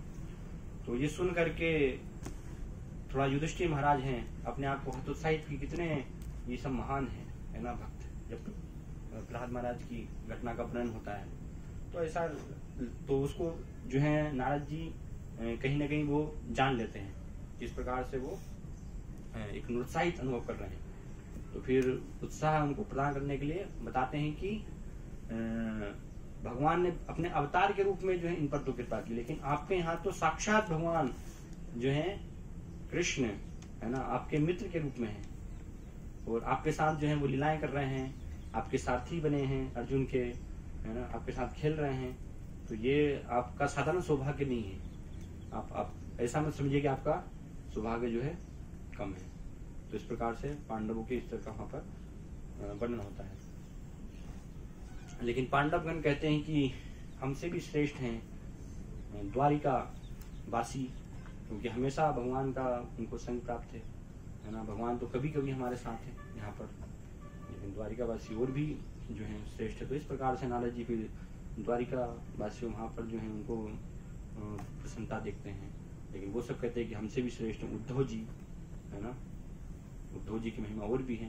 भगवान उद्धव जी के बारे में वर्णन करते हैं कि जिस प्रकार से उद्धव तुम मुझे प्रिय हो, है ना, वैसा कोई भी मुझे प्रिय नहीं है ना। ना ही ब्रह्मा, है ना, और ना ही शिव जी मुझे उतने प्रिय हैं, ना ही स्वयं लक्ष्मी जी, और ना ही स्वयं मेरी आत्मा मुझे उतनी प्रिय है जितने कि तुम उद्धव मुझे प्रिय हो। क्योंकि उद्धव एक प्रकार से पूरा भगवान के ही प्रतिरूप थे, है ना। भगवान के ही समान वो वस्त्र पहनते थे, है ना, और उनके आभूषण भी इसी प्रकार से थे। तो जब उद्धव जी को भगवान भेजते हैं वृंदावन, तो एक समय के लिए बाकी सब गोपियों को तो ऐसा लगता है कि शायद भगवान ही आ गए, है ना। लेकिन राधा रानी तो हवा से पहचान जाती है कि ये भगवान की हवा नहीं है ना, शरीर को जो स्पर्श करके आ रही है। तो वास्तव में ये उद्धव जी हैं, वो उनको जान जाती है। पूरा कहने का मतलब ये कि समान ही थे वो, है ना, एक दूसरे से ज्यादा अंतर नहीं था। तो इसलिए भगवान कहते हैं कि तुम मुझे बहुत ही प्रिय उद्धव। लेकिन उद्धव को भी भगवान ने भेजा गोपियों के पास, है ना, वास्तविक भक्ति रस, सर्वोच्च जो रस है उसको प्राप्त करने के लिए। कई बार सामान्यतः हम देखते हैं इस भौतिक जगत में लोग कहते हैं कि उद्धव जी को अहंकार था, है ना, वो बृहस्पति के जो है शिष्य थे, तो इसलिए उनको अहंकार हो गया था। तो उस अहंकार को नष्ट करने के लिए, लेकिन ये वास्तविकता नहीं है ना। वास्तव में उद्धव जो है हमेशा भगवान के महान भक्त हैं, लेकिन भक्तों में भी अलग अलग स्तर होता है ना। तो उनको पूर्ण रस का जो है माधुर्य रस का आस्वादन करवाने के लिए भगवान ने उद्धव जी को वृंदावन भेजा, ताकि गोपियों को उनको कृपा प्राप्त हो और माधुर्य रस का वो आस्वादन कर पाए। ऐसा नहीं कि वो भक्त नहीं थे, है ना। हमेशा से उद्धव जी जो है भगवान के महान भक्त हैं। तो इस प्रकार से उद्धव जी से भी फिर श्रेष्ठ वृंदावनवासी गोपियां और श्रीमती राधा रानी। तो ये एक लघु बृहद भागवतामृत में सनातन गोस्वामी वर्णन करते हैं, बहुत ही सुंदर घटना उपाख्यान। तो इसलिए यहाँ पर तुलना की जा रही है कि समस्त ऐसे भक्तों में भी श्रीमती राधा रानी जो है भगवान श्री कृष्ण को सर्वाधिक प्रिय हैं। तो श्रीपाद तात्पर्य में लिख रहे हैं पेज नंबर 83 पे आगे, समस्त भक्तों में गोपियां श्रेष्ठ मानी जाती हैं क्योंकि वे भगवान श्री कृष्ण को तुष्ट करने के अतिरिक्त और कुछ भी नहीं जानती, नहीं वे भगवान श्री कृष्ण से बदले में कुछ आशा करती हैं। निसंदेह कभी कभी भगवान श्री कृष्ण ही उनसे अपने को विलग करके उन्हें अतीब कष्ट प्रदान करते हैं। तो क्यों प्रिय हैं गोपियां सभी भक्तों में? क्योंकि कोई भी जो है उनकी इच्छाएं नहीं है दूसरी, है ना। एकमात्र केवल भगवान को उनको संतुष्ट करना है। इसलिए बताया गया ना आराधना की सर्वश्रेष्ठ जो आराधना है वो श्रीमती राधा रानी भगवान की करती है। उनसे और भी कोई श्रेष्ठ आराधना भगवान की नहीं कर सकता है ना। तो उन्हीं से ये शब्द आता है, इसलिए आराधना शब्द भगवान की सेवा करना, क्योंकि सब कुछ उन्होंने जो है भगवान को भगवान के लिए त्याग दिया, सब कुछ समर्पित कर दिया, है ना। इसलिए एक बार द्वारिका में एक घटना का वर्णन है कि जब द्वारिका में जो सब लक्ष्मियां हैं भगवान की, रुक्मिणी है, सत्यभामा है ना, और बाकी की और भी रानियां हैं, तो वो सब दुखी थी कि भगवान निरंतर जो है गोपियों का ही नाम बुलाते रहते हैं, हमारा तो नाम कभी लेते ही नहीं है। भगवान है रुक्मणी है और है सत्यभामा। भगवान के मुख से कभी ऐसा तो हमें सुनने को मिला ही नहीं। भगवान तो पूरा रोते रहते हैं और तकिया जो है गीला हो जाता है उनके आंसुओं से, और भगवान बोलते हे ललिते, हे विशाखे, हे राधे, है ना। हाँ, तो आखिर है क्या, ऐसा क्या वृंदावन वासियों में है ना। इस प्रकार से कि वो पूरा उनके यहाँ द्वारिका में हमारे साथ है, वृंदावन में तो कितना बहुत कम समय रहे, है ना। और इतने समय से द्वारिका में, लेकिन फिर भी कभी भी जो है हमें उन्होंने ऐसे नहीं पुकारा एक भी दिन, लेकिन निरंतर हर दिन जो है कभी भी उनको भूलते नहीं है। तो इस प्रकार से फिर उनके वृंदावन वासियों के बारे में जो है रोहिणी माता उनको बताती है, वर्णन करती है ना, कि आपकी भक्ति जो है क्या है, वो अलग अलग विभक्त है ना। देखिए आपके जो है पुत्र हैं, तो हर एक रानी के 10 पुत्र थे। भगवान ने हर एक रानी से 10 पुत्र उत्पन्न किए थे और एक ही पुत्री भी थी।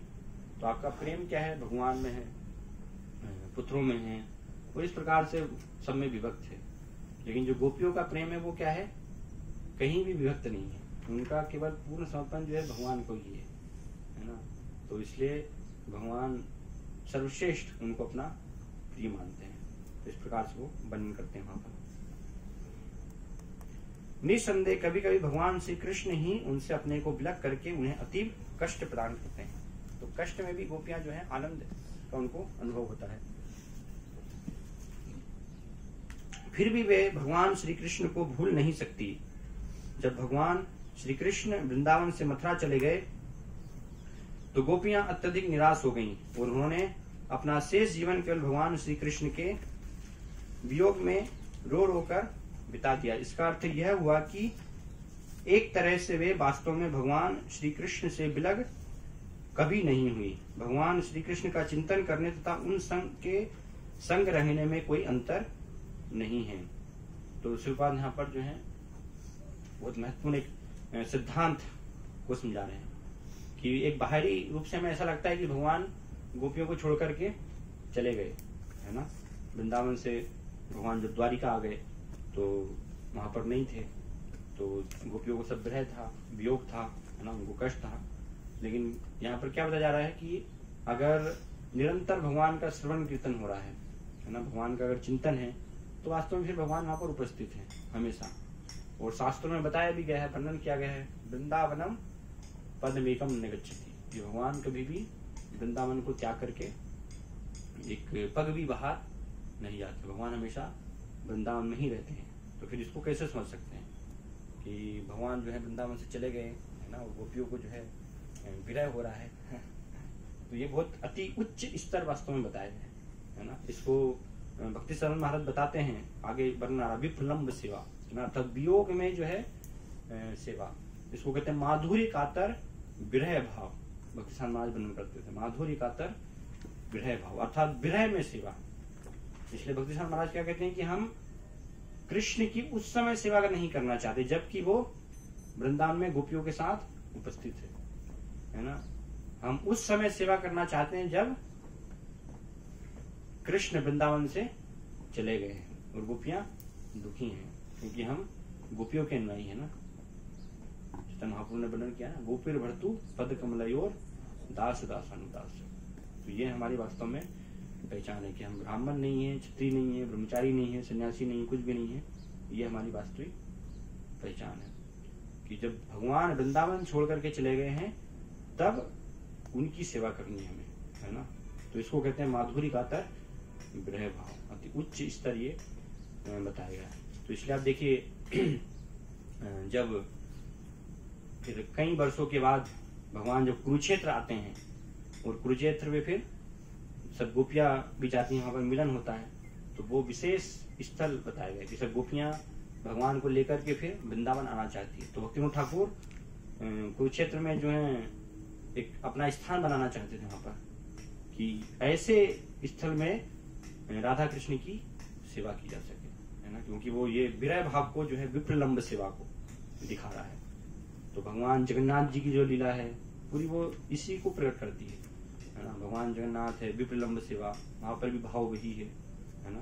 तो इसलिए आप देखेंगे जगन्नाथपुरी क्या है, वो प्रतीक है पूरा वृंदावन का, है ना। वो जो गुंडीचा प्रतीक है किसका, कुरुक्षेत्र का प्रतीक बताया गया वहां कि भगवान रथ यात्रा होती तो उसमें भी कुरुक्षेत्र से वृंदावन जा रहे हैं, क्योंकि ये विप्रलंब सेवा का प्रतीक बताया गया। तो इस प्रकार से ऐसे बाहरी दृष्टिकोण से हमें लगता है कि वास्तव में भगवान वृंदावन में नहीं है, लेकिन भगवान हमेशा गोपियों के साथ में ही है, वृंदावन में ही है, क्योंकि कभी भी अलग नहीं है ना। लेकिन इस स्तर को समझ पाना बहुत अति कठिन है कि भगवान साथ में है भी नहीं भी है। तो इसलिए दुख भी हो रहा है लेकिन आनंद भी है ना, छोड़ भी नहीं सकते वहां पर, है ना। कष्ट भी है कि भगवान कब हमें प्राप्त होंगे, कई बार प्रश्न उठाते हैं ना। तो भगवान है वास्तव में, शुद्ध भक्त तो हमेशा भगवान का ही दर्शन कर रहे हैं निरंतर, है ना। ऐसा नहीं है कि कभी भी भगवान का दर्शन नहीं हो रहा, लेकिन फिर भी भगवान को खोज रहे हैं। तो प्रश्न कर सकते क्यों फिर भगवान को खोज रहे हैं? जैसे रूप गोस्वामी सनातन गोस्वामी है ना, ये कुतः है ब्रज देवी के चलते, हे नंद सुनो कुतः, आप कहाँ है ना। लेकिन ऐसे आचार तो निरंतर हर जगह जो शुद्ध स्तर पर है वो तो प्रेमांजन क्षुभित भक्ति विलोचन संत सदैव हृदय सुबलुक, हर समय जो अपने हृदय में भगवान का दर्शन करते हैं। तो फिर बड़ा समझना कठिन लगता है कि जब दर्शन कर रहे हैं तो फिर क्यों बोल रहे हैं कि आप कहाँ हैं, है ना। तो इसलिए बताया कि ये विप्रलंब जो भाव, जब तक कि हम इस प्रेम के स्तर पर नहीं आएंगे, है ना, एक शब्दों के रूप में उसको, लेकिन वास्तविक रूप में साक्षात्कार कर पाना कि वास्तव में आनंद भी है वहां पर गोपियां, क्योंकि वो देख पा रही है भगवान साथ में ही है ना, कहीं नहीं है, लेकिन भगवान नहीं भी है, भगवान जो छोड़कर भी चले गए। तो बड़ा ये अचिंत है इसको समझ पाना। इसलिए प्रपात भी कई बार कहते थे अपने शिष्यों को कि भगवत धाम के बारे में हर चीज नहीं समझी जा सकती इस भौतिक जगत में, है ना। कुछ चीजें तो आप जो है भगवत धाम जाकर ही समझ पाओगे, है ना। जब तक वो हम भगवान के धाम नहीं जाएंगे हमें समझ में नहीं आएगा, है ना। हर चीज हम ऐसे इस प्रकार से नहीं समझ सकते जब तक कि खुद उसको हम अपने जीवन में अनुभव नहीं करेंगे, तभी वास्तव में हम जान पाएंगे, है ना। तो इस प्रकार से ये वर्णन किया जाता है विप्रलंब सेवा। प्रत्युत विप्रलंब सेवा जो वियोग में भगवान श्री कृष्ण का चिंतन है, जैसा कि चैतन्य महाप्रभु ने कर दिखाया, भगवान श्री कृष्ण की प्रत्यक्ष सेवा करने से बेहतर है। तो इसलिए श्री कृष्ण की प्रत्यक्ष सेवा से ये वास्तव में श्रेष्ठ बताई गई है ना। इसलिए सब आचार्यों ने पूरा सिद्धांत इस प्रकार से प्रस्तुत किया है ना कि हम इस भाव में जो है सेवा करना चाहते हैं। विशेष रूप से स्वयं चैतन्य महाप्रभु जो कि कृष्ण ही है, हमें ये शिक्षा देने के लिए आए, है ना, कि राधा रानी की वो महिमा क्या है कि जब भगवान जो है छोड़ करके चले गए हैं, है ना, तो उस समय उनका जो भाव है, महाभाव स्वरूपा श्री राधा ठाकुरानी, तो उसका पूरा वर्णन उस भाव को दिखाने के लिए, है ना, राधा भाव द्वितीय सुगलितम नौमी कृष्ण स्वरूपम, भगवान चैतन्य महाप्रभु प्रकट हुए। और सारे चैतन्य महाप्रभु संन्यास के बाद जगन्नाथपुरी में 18 वर्ष रहे, है ना। तो 18 वर्ष पूरे ये लक्षणों को उन्होंने प्रकट किया, राधा रानी के सारे इन भावों को दिखाया, है ना। चैतन्य महाप्रभु जो हैं जब जगन्नाथपुरी में रेत के टीलों को दिखते थे, है ना, तो उसको गोवर्धन पर्वत समझ करके आलिंगन करने के लिए भागते थे ये गोवर्धन पर्वत है ना। जब समुद्र को देखते थे तो उनको लगा कि यमुना जी हैं, क्योंकि पूरा उस भाव में ना, विनय में है, तो यमुना जी समझ करके उसमें छलांग लगा देते थे। तो एक बार तो छलांग ऐसे लगा दी, है ना, तो बहते बहते कोणार्कपुरी से उस तरफ जो है पहुंच गए वहां पर। और चैतन्य महाप्रभु ऐसे बह रहे, सब शिष्य पार्षद ढूंढ रहे हैं चैतन्य महाप्रभु को। तो एक मछुआरे ने जो है जाल डाला, और जाल में फिर चैतन्य महाप्रभु फंस गए उसमें। तो खींचा उसने, तो उसको लगा कि आज तो बहुत बड़ी मछली मुझे मिली है ना। और बाहर जब निकालते अपनी नाव में तो बड़ी मुश्किल से उसने निकाला, तो वास्तव में वो चैतन्य महाप्रभु थे। तो उसको लगा कि ये तो कोई व्यक्ति मृत है, ये तो मृत लाश है। तो वो चैतन्य महाप्रभु से थोड़ा छुआ गया, है ना, टच हो गया, तो पूरा पागल जैसा हो गया, भाग गया वहां से, ये भूत लग गया मुझे है ना। तो पूरा भागने लगा, पागलों के जैसे व्यवहार करने लगा, है ना। तो उधर से सब पार्षद भी ढूंढते हुए आ रहे थे, सूप दादा गोस्वामी, है ना, सब ऐसे। तो उन्होंने देखा कि ये व्यक्ति इस प्रकार से, तो उससे पूछा, है ना, कोई व्यक्ति, बोले नहीं वो तो भूत है ना। मुझे भूत ने जो है पकड़ लिया, ऐसा लगता है भूत लग गया है। तो सब पार्षद समझ गए कि वास्तव में चैतन्य महाप्रभु ही ये है ना। तो इस स्पर्श होने से उसको भी भाव के लक्षण प्रकट हो गए थे वास्तव में। तो उसको जब फिर एक चपत लगाते हैं सारा, फिर उसका भूत ये वास्तव में भूत नहीं है ना, ये स्वयं भगवान चैतन्य महाप्रभु हैं। तुमने उनका स्पर्श किया है और तुम्हें उनकी कृपा प्राप्त हो गई है, तुम्हें भी कृष्ण प्रेम मिल गया उनके स्पर्श से, है ना। तो इस प्रकार से हम देखते हैं चैतन्य महाप्रभु के लक्षण। और जगन्नाथ रथ यात्रा के समय भी, है ना, ऐसे सब भाव के लक्षण चैतन्य महाप्रभु हर समय पूरे 18 साल तक फिर एक स्थान में रहे, है ना। 6 साल चैतन्य महाप्रभु ने अलग अलग स्थानों में भ्रमण किया, भक्ति का प्रचार किया। 18 साल एक ही स्थान पर रह करके गंभीरा में पूरे लक्षणों को उन्होंने दिखाया। तो ये जो राधा रानी अनुभव कर रही है ना, भगवान की भक्ति में वियोग, तो वो पूरे लक्षण चैतन्य चेतना में वर्णन कर रहे हैं कृष्णार्थ में कि कभी जो है उनके हाथ लंबे हो जा रहे हैं, है ना, बहुत कभी पूरा अंदर सारे हाथ पैर शरीर सब अंदर धस जा रहे हैं, है ना।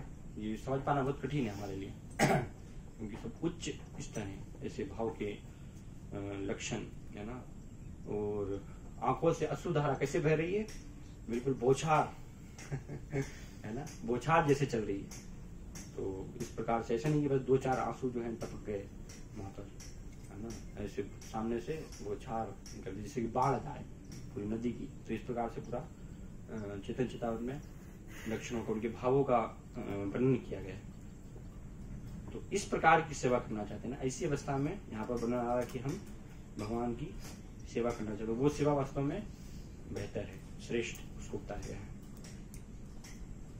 इस प्रकार जितने सारे भक्तों ने भगवान श्री कृष्ण के लिए अनन्य भक्ति प्रेम विकसित किया है, उनमें गोपियां श्रेष्ठ हैं। और इन गोपियों में श्रीमती राधा रानी सर्वोच्च है ना।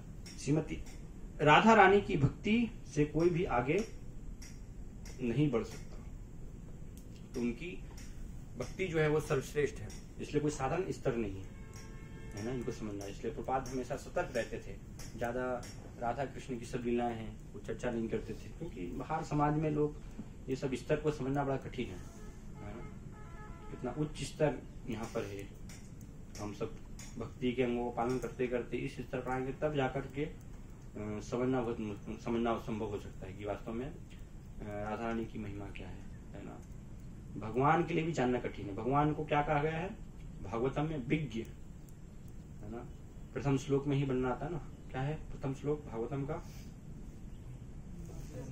जन्माद्धस यत अन्वयादित रथश्चार्थेषु अभिज्ञ स्वराट, है ना। भगवान क्या है अभिज्ञ, अर्थात सब कुछ जानने वाले हैं। भूत, वर्तमान, भविष्य में क्या घटित हो रहा है ना। साक्षात वेद जो कि ज्ञान का स्रोत है, तो वह भगवान ही प्रकट करते हैं। भगवान के वेदेश सर्वे रहमेव वेद्य वेदांत कृत वेद विदेव चाहम, मैं ही वेदों का संकलन करता हूँ। तो भगवान सब कुछ जानने वाले हैं, लेकिन एक ऐसी भी चीज है जिसको कि भगवान नहीं जानते ये बड़ा विचित्र है रहस्य कि भगवान सब कुछ जानते हैं, लेकिन भगवान एक नहीं भी जानते। क्या नहीं जानते भगवान? राधा रानी की महिमा, है ना, वो भगवान भी नहीं जानते। तो जब भगवान साक्षात सब कुछ जानने वाले वो नहीं जानते, तो फिर हम जो है, हमारी फिर क्या औकात है, हम किस खेत की मूली फिर, है ना। तो भगवान नहीं जान पा रहे। तो इसलिए आप देखिए, भगवान स्वयं जानने के लिए, राधा रानी की महिमा को जानने के लिए किस रूप में आते हैं? चैतन्य महाप्रभु के रूप में, है ना। ये रहस्य उनके प्रकट होने का बताया गया कि वास्तव में चैतन्य महाप्रभु क्यों प्रकट हुए? राधा रानी की महिमा को, उनकी भक्ति को समझने के लिए।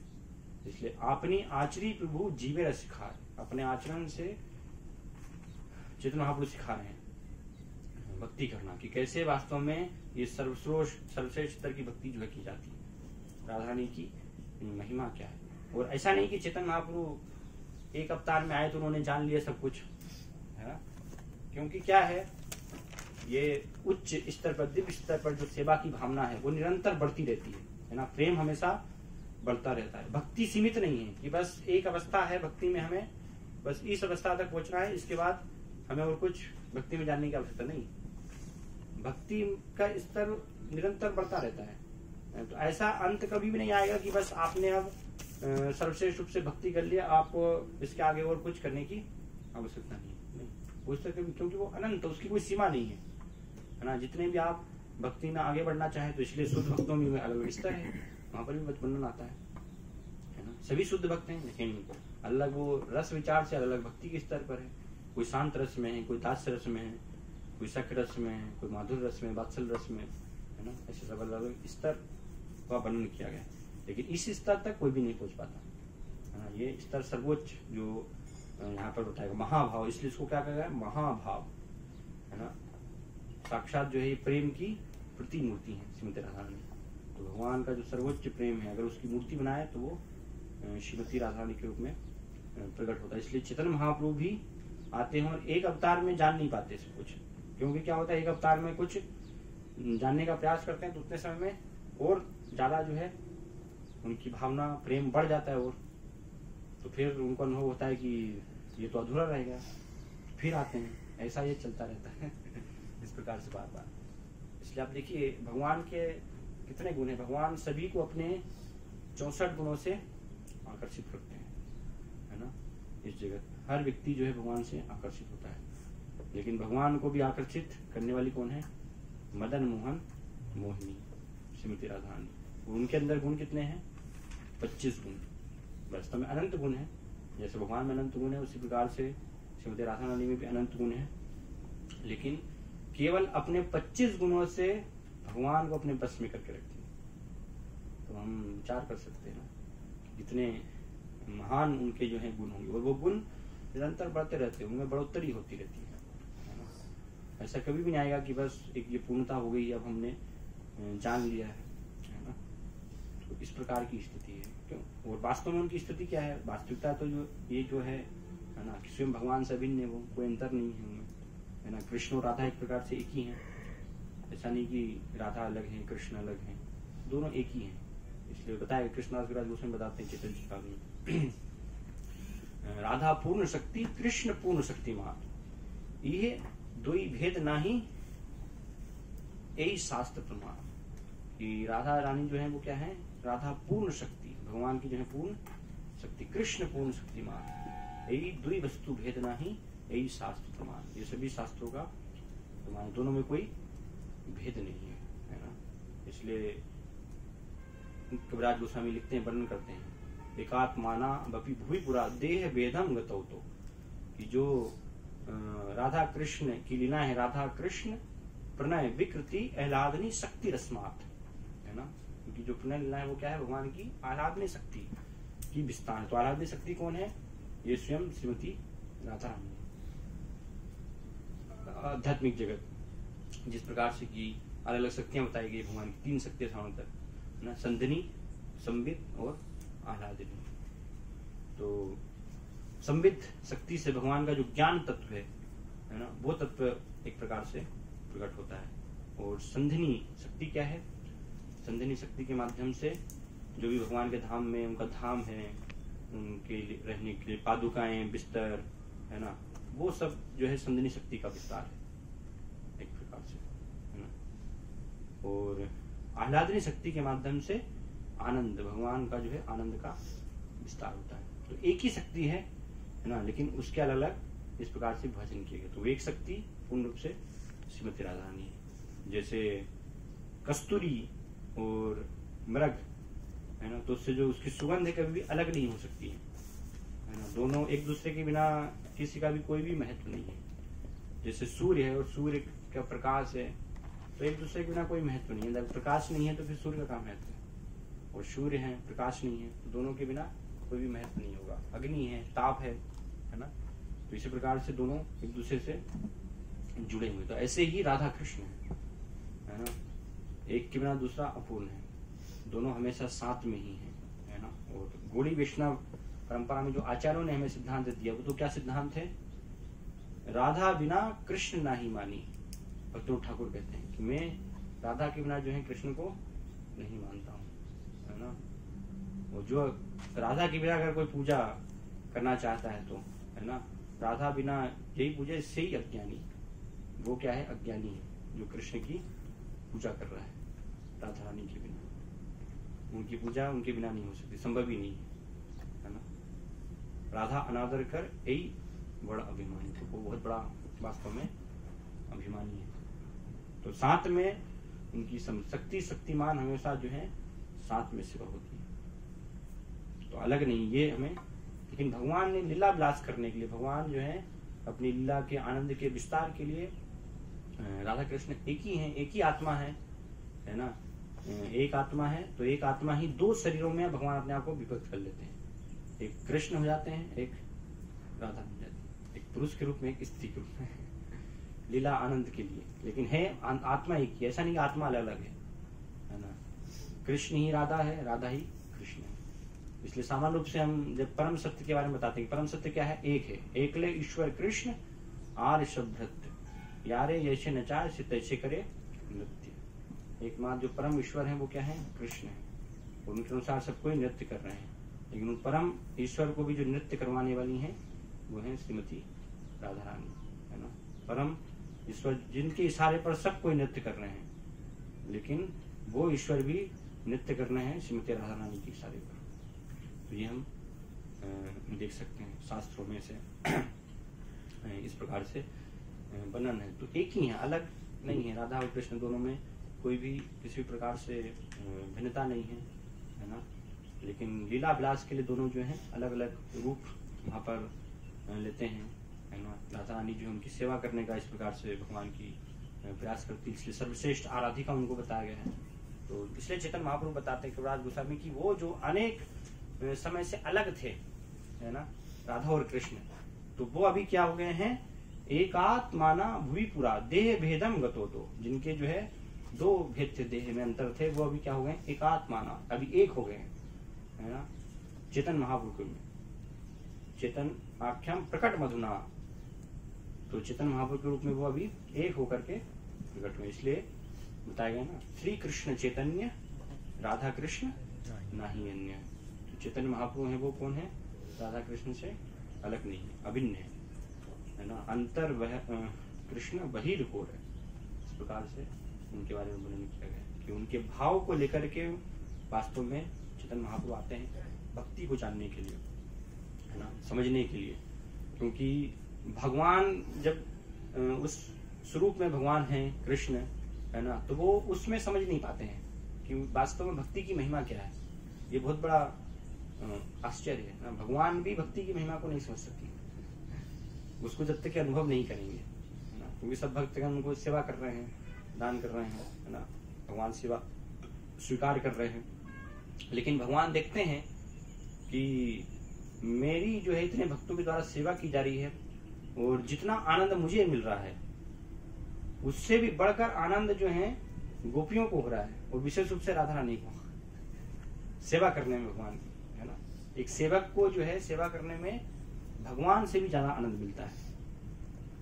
तो ये भगवान देख करके कि वास्तव में ऐसा क्या है ना, मेरी भक्ति में, मेरी सेवा में, कि मुझसे ज्यादा इनको आनंद प्राप्त हो रहा है।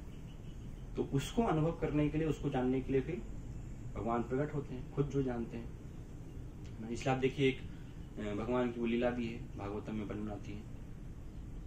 आचार्य वर्णन करते हैं कि भगवान क्या है, एक प्रलय के समय मार्कंडेय ऋषि को प्रलय जब दिखाते हैं तो उसमें एक बालक का रूप लेकर के भगवान जो है एक पत्ते पर ले जाते हैं, है ना। बटस्य पत्रस्य फुटे शयानम बालम मुकुंदम मनसा स्मरामि। भगवान उसमें क्या कर रहे हैं? करार बिंदेन पदार बिंदेन, है ना, पदार बिंदेन विदिवेशयंतम।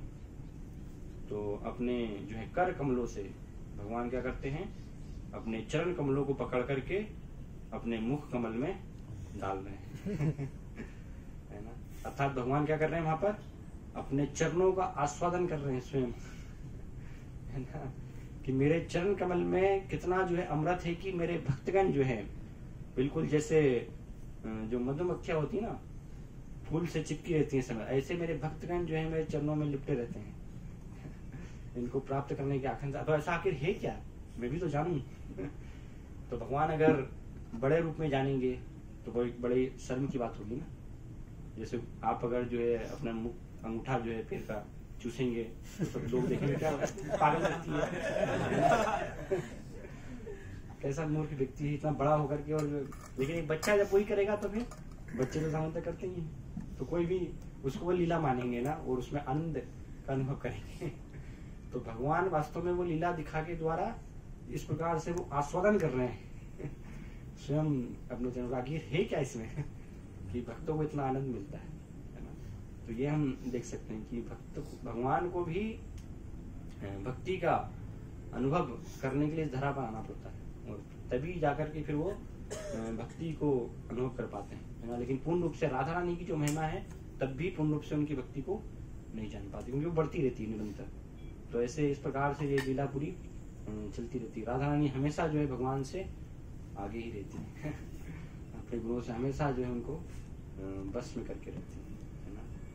तो इसलिए उनको सर्वश्रेष्ठ यहाँ पर बताया गया कि सभी गोपियों में श्रीमती राधा रानी जो है सर्वश्रेष्ठ है, क्योंकि उनकी स्वयं शक्ति है कृष्ण से स्वयं अभिन्न। इसलिए परम सत्य क्या है? परम सत्य एक नहीं है। बाह्य रूप से हम ऐसा बोलते हैं परम सत्य एक है, लेकिन समझने के लिए हमें पता होना चाहिए परम सत्य जो है वास्तव में क्या है? दो है ना। ये गौड़ी वैष्णव में परिभाषा है। परम सत्य कौन है? जब हम जो राधा और कृष्ण सम्मिलित रूप में परम सत्य होते हैं, ये वास्तव में भगवान है। कि भगवान कौन है? तो परम सत्य भगवान जो है राधा और कृष्ण एक साथ, क्योंकि बिना शक्ति के जो है शक्तिमान नहीं होते किसी भी स्थिति में। ये राधा रानी की। और ऐसे बहुत सारे शास्त्रों में आप देखें तो राधा रानी की महिमा वास्तव में जो है बताई गई है। आदि पुराण में भगवान स्वयं जो है बताते हैं आदि पुराण में कि इस ब्रह्मांड में ये पृथ्वी लोक जो है ना, तो पृथ्वी लोक क्या है? बहुत ही धन्य है, बहुत ही पृथ्वी लोक जो है श्रेष्ठ है ना। और उस पृथ्वी लोक में भी यत्र वृंदावनम पुरी है ना, जो वृंदावन धाम है वो श्रेष्ठ है।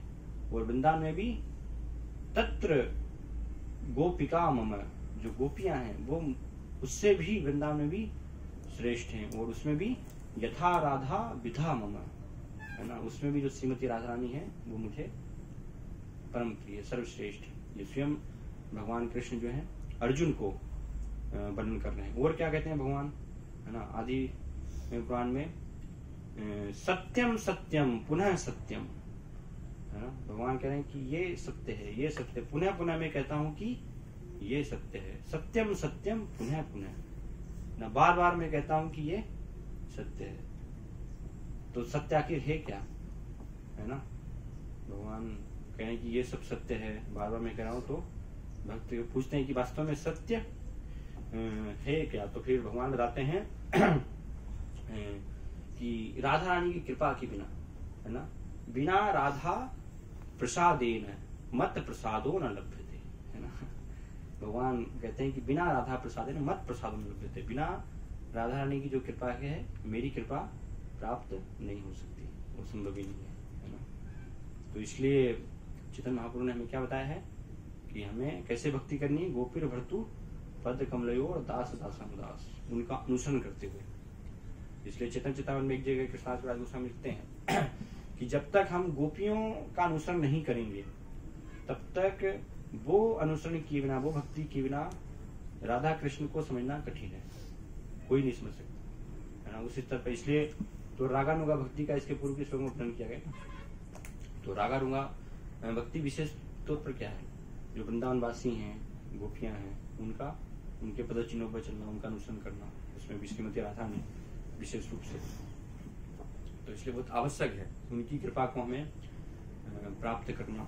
वो शिल्पा बताते भी हैं, वर्णन करते हैं कि उनकी सर्वश्रेष्ठ वो आराधना है ना, उनसे श्रेष्ठ आराधना कोई भी नहीं कर सकता। इसलिए जब श्रीमती राधा रानी देखती हैं कि ये भक्त बहुत अच्छी से भक्ति कर रहा है, तो जब वो भगवान को कहती हैं कि इस भक्त को आप जो है अपनी शरण में ले लीजिए, तो फिर भगवान तुरंत उसको अपनी शरण में ले लेते हैं।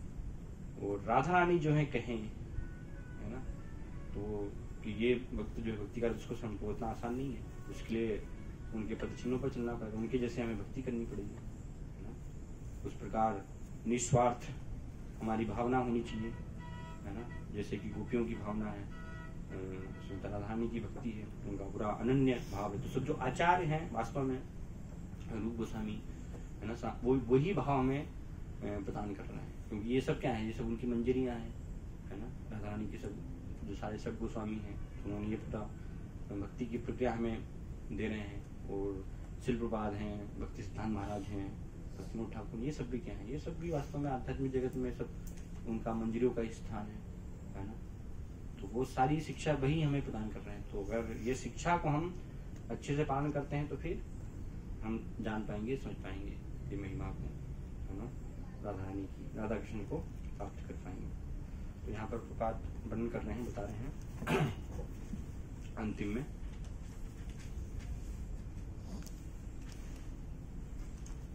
भगवान श्री कृष्ण भी यहाँ तक कि भगवान श्री कृष्ण भी श्रीमती राधा रानी के भाव को समझ नहीं पाते, अतः वे उनका राधा भाव ग्रहण करके चैतन्य महाप्रभु के रूप में प्रकट हुए, जिससे वे उनके दिव्य मनोभावों को समझ सकें। इस प्रकार श्री रूप गोस्वामी क्रम से यह निष्कर्ष निकालते हैं कि श्रीमती राधा रानी भगवान श्री कृष्ण की सर्वश्रेष्ठ भक्त हैं और उनका कुंड श्री राधा कुंड सर्वाधिक पूज्य स्थल है।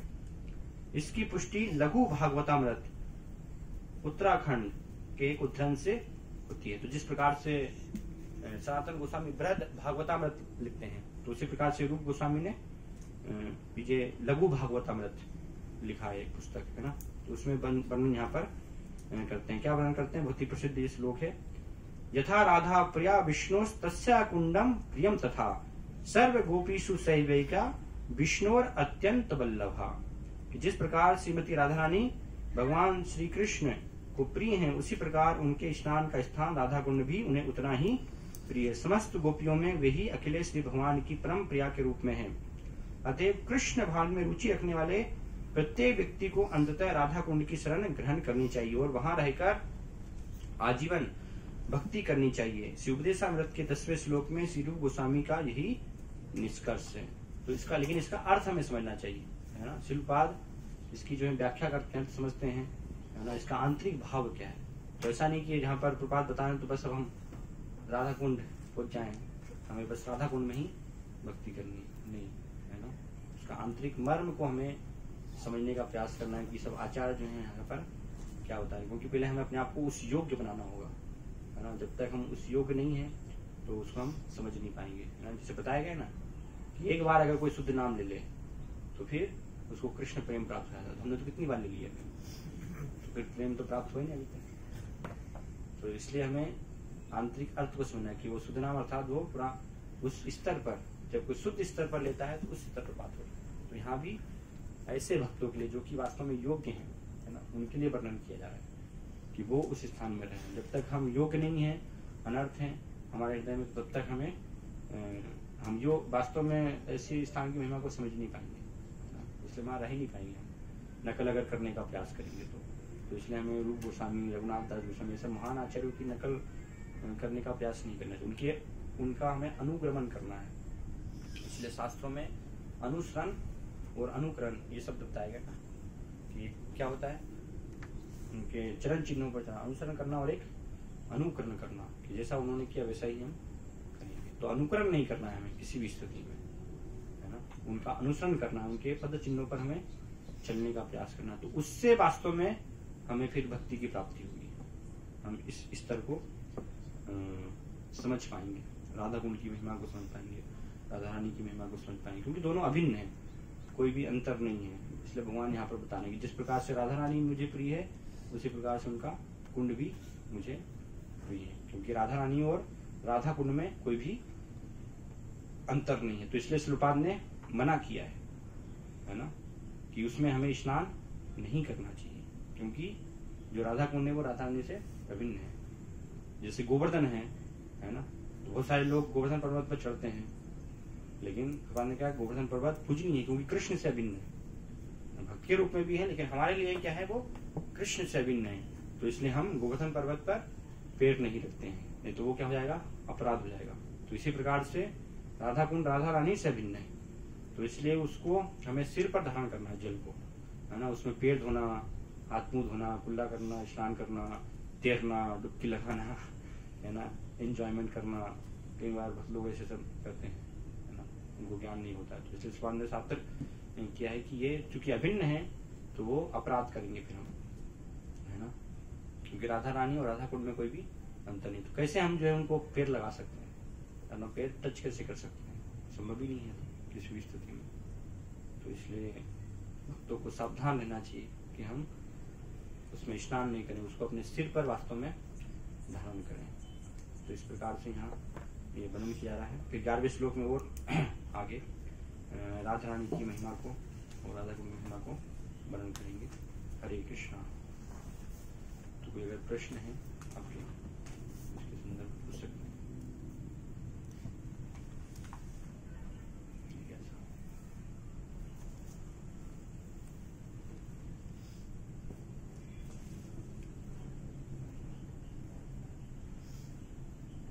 ठीक है।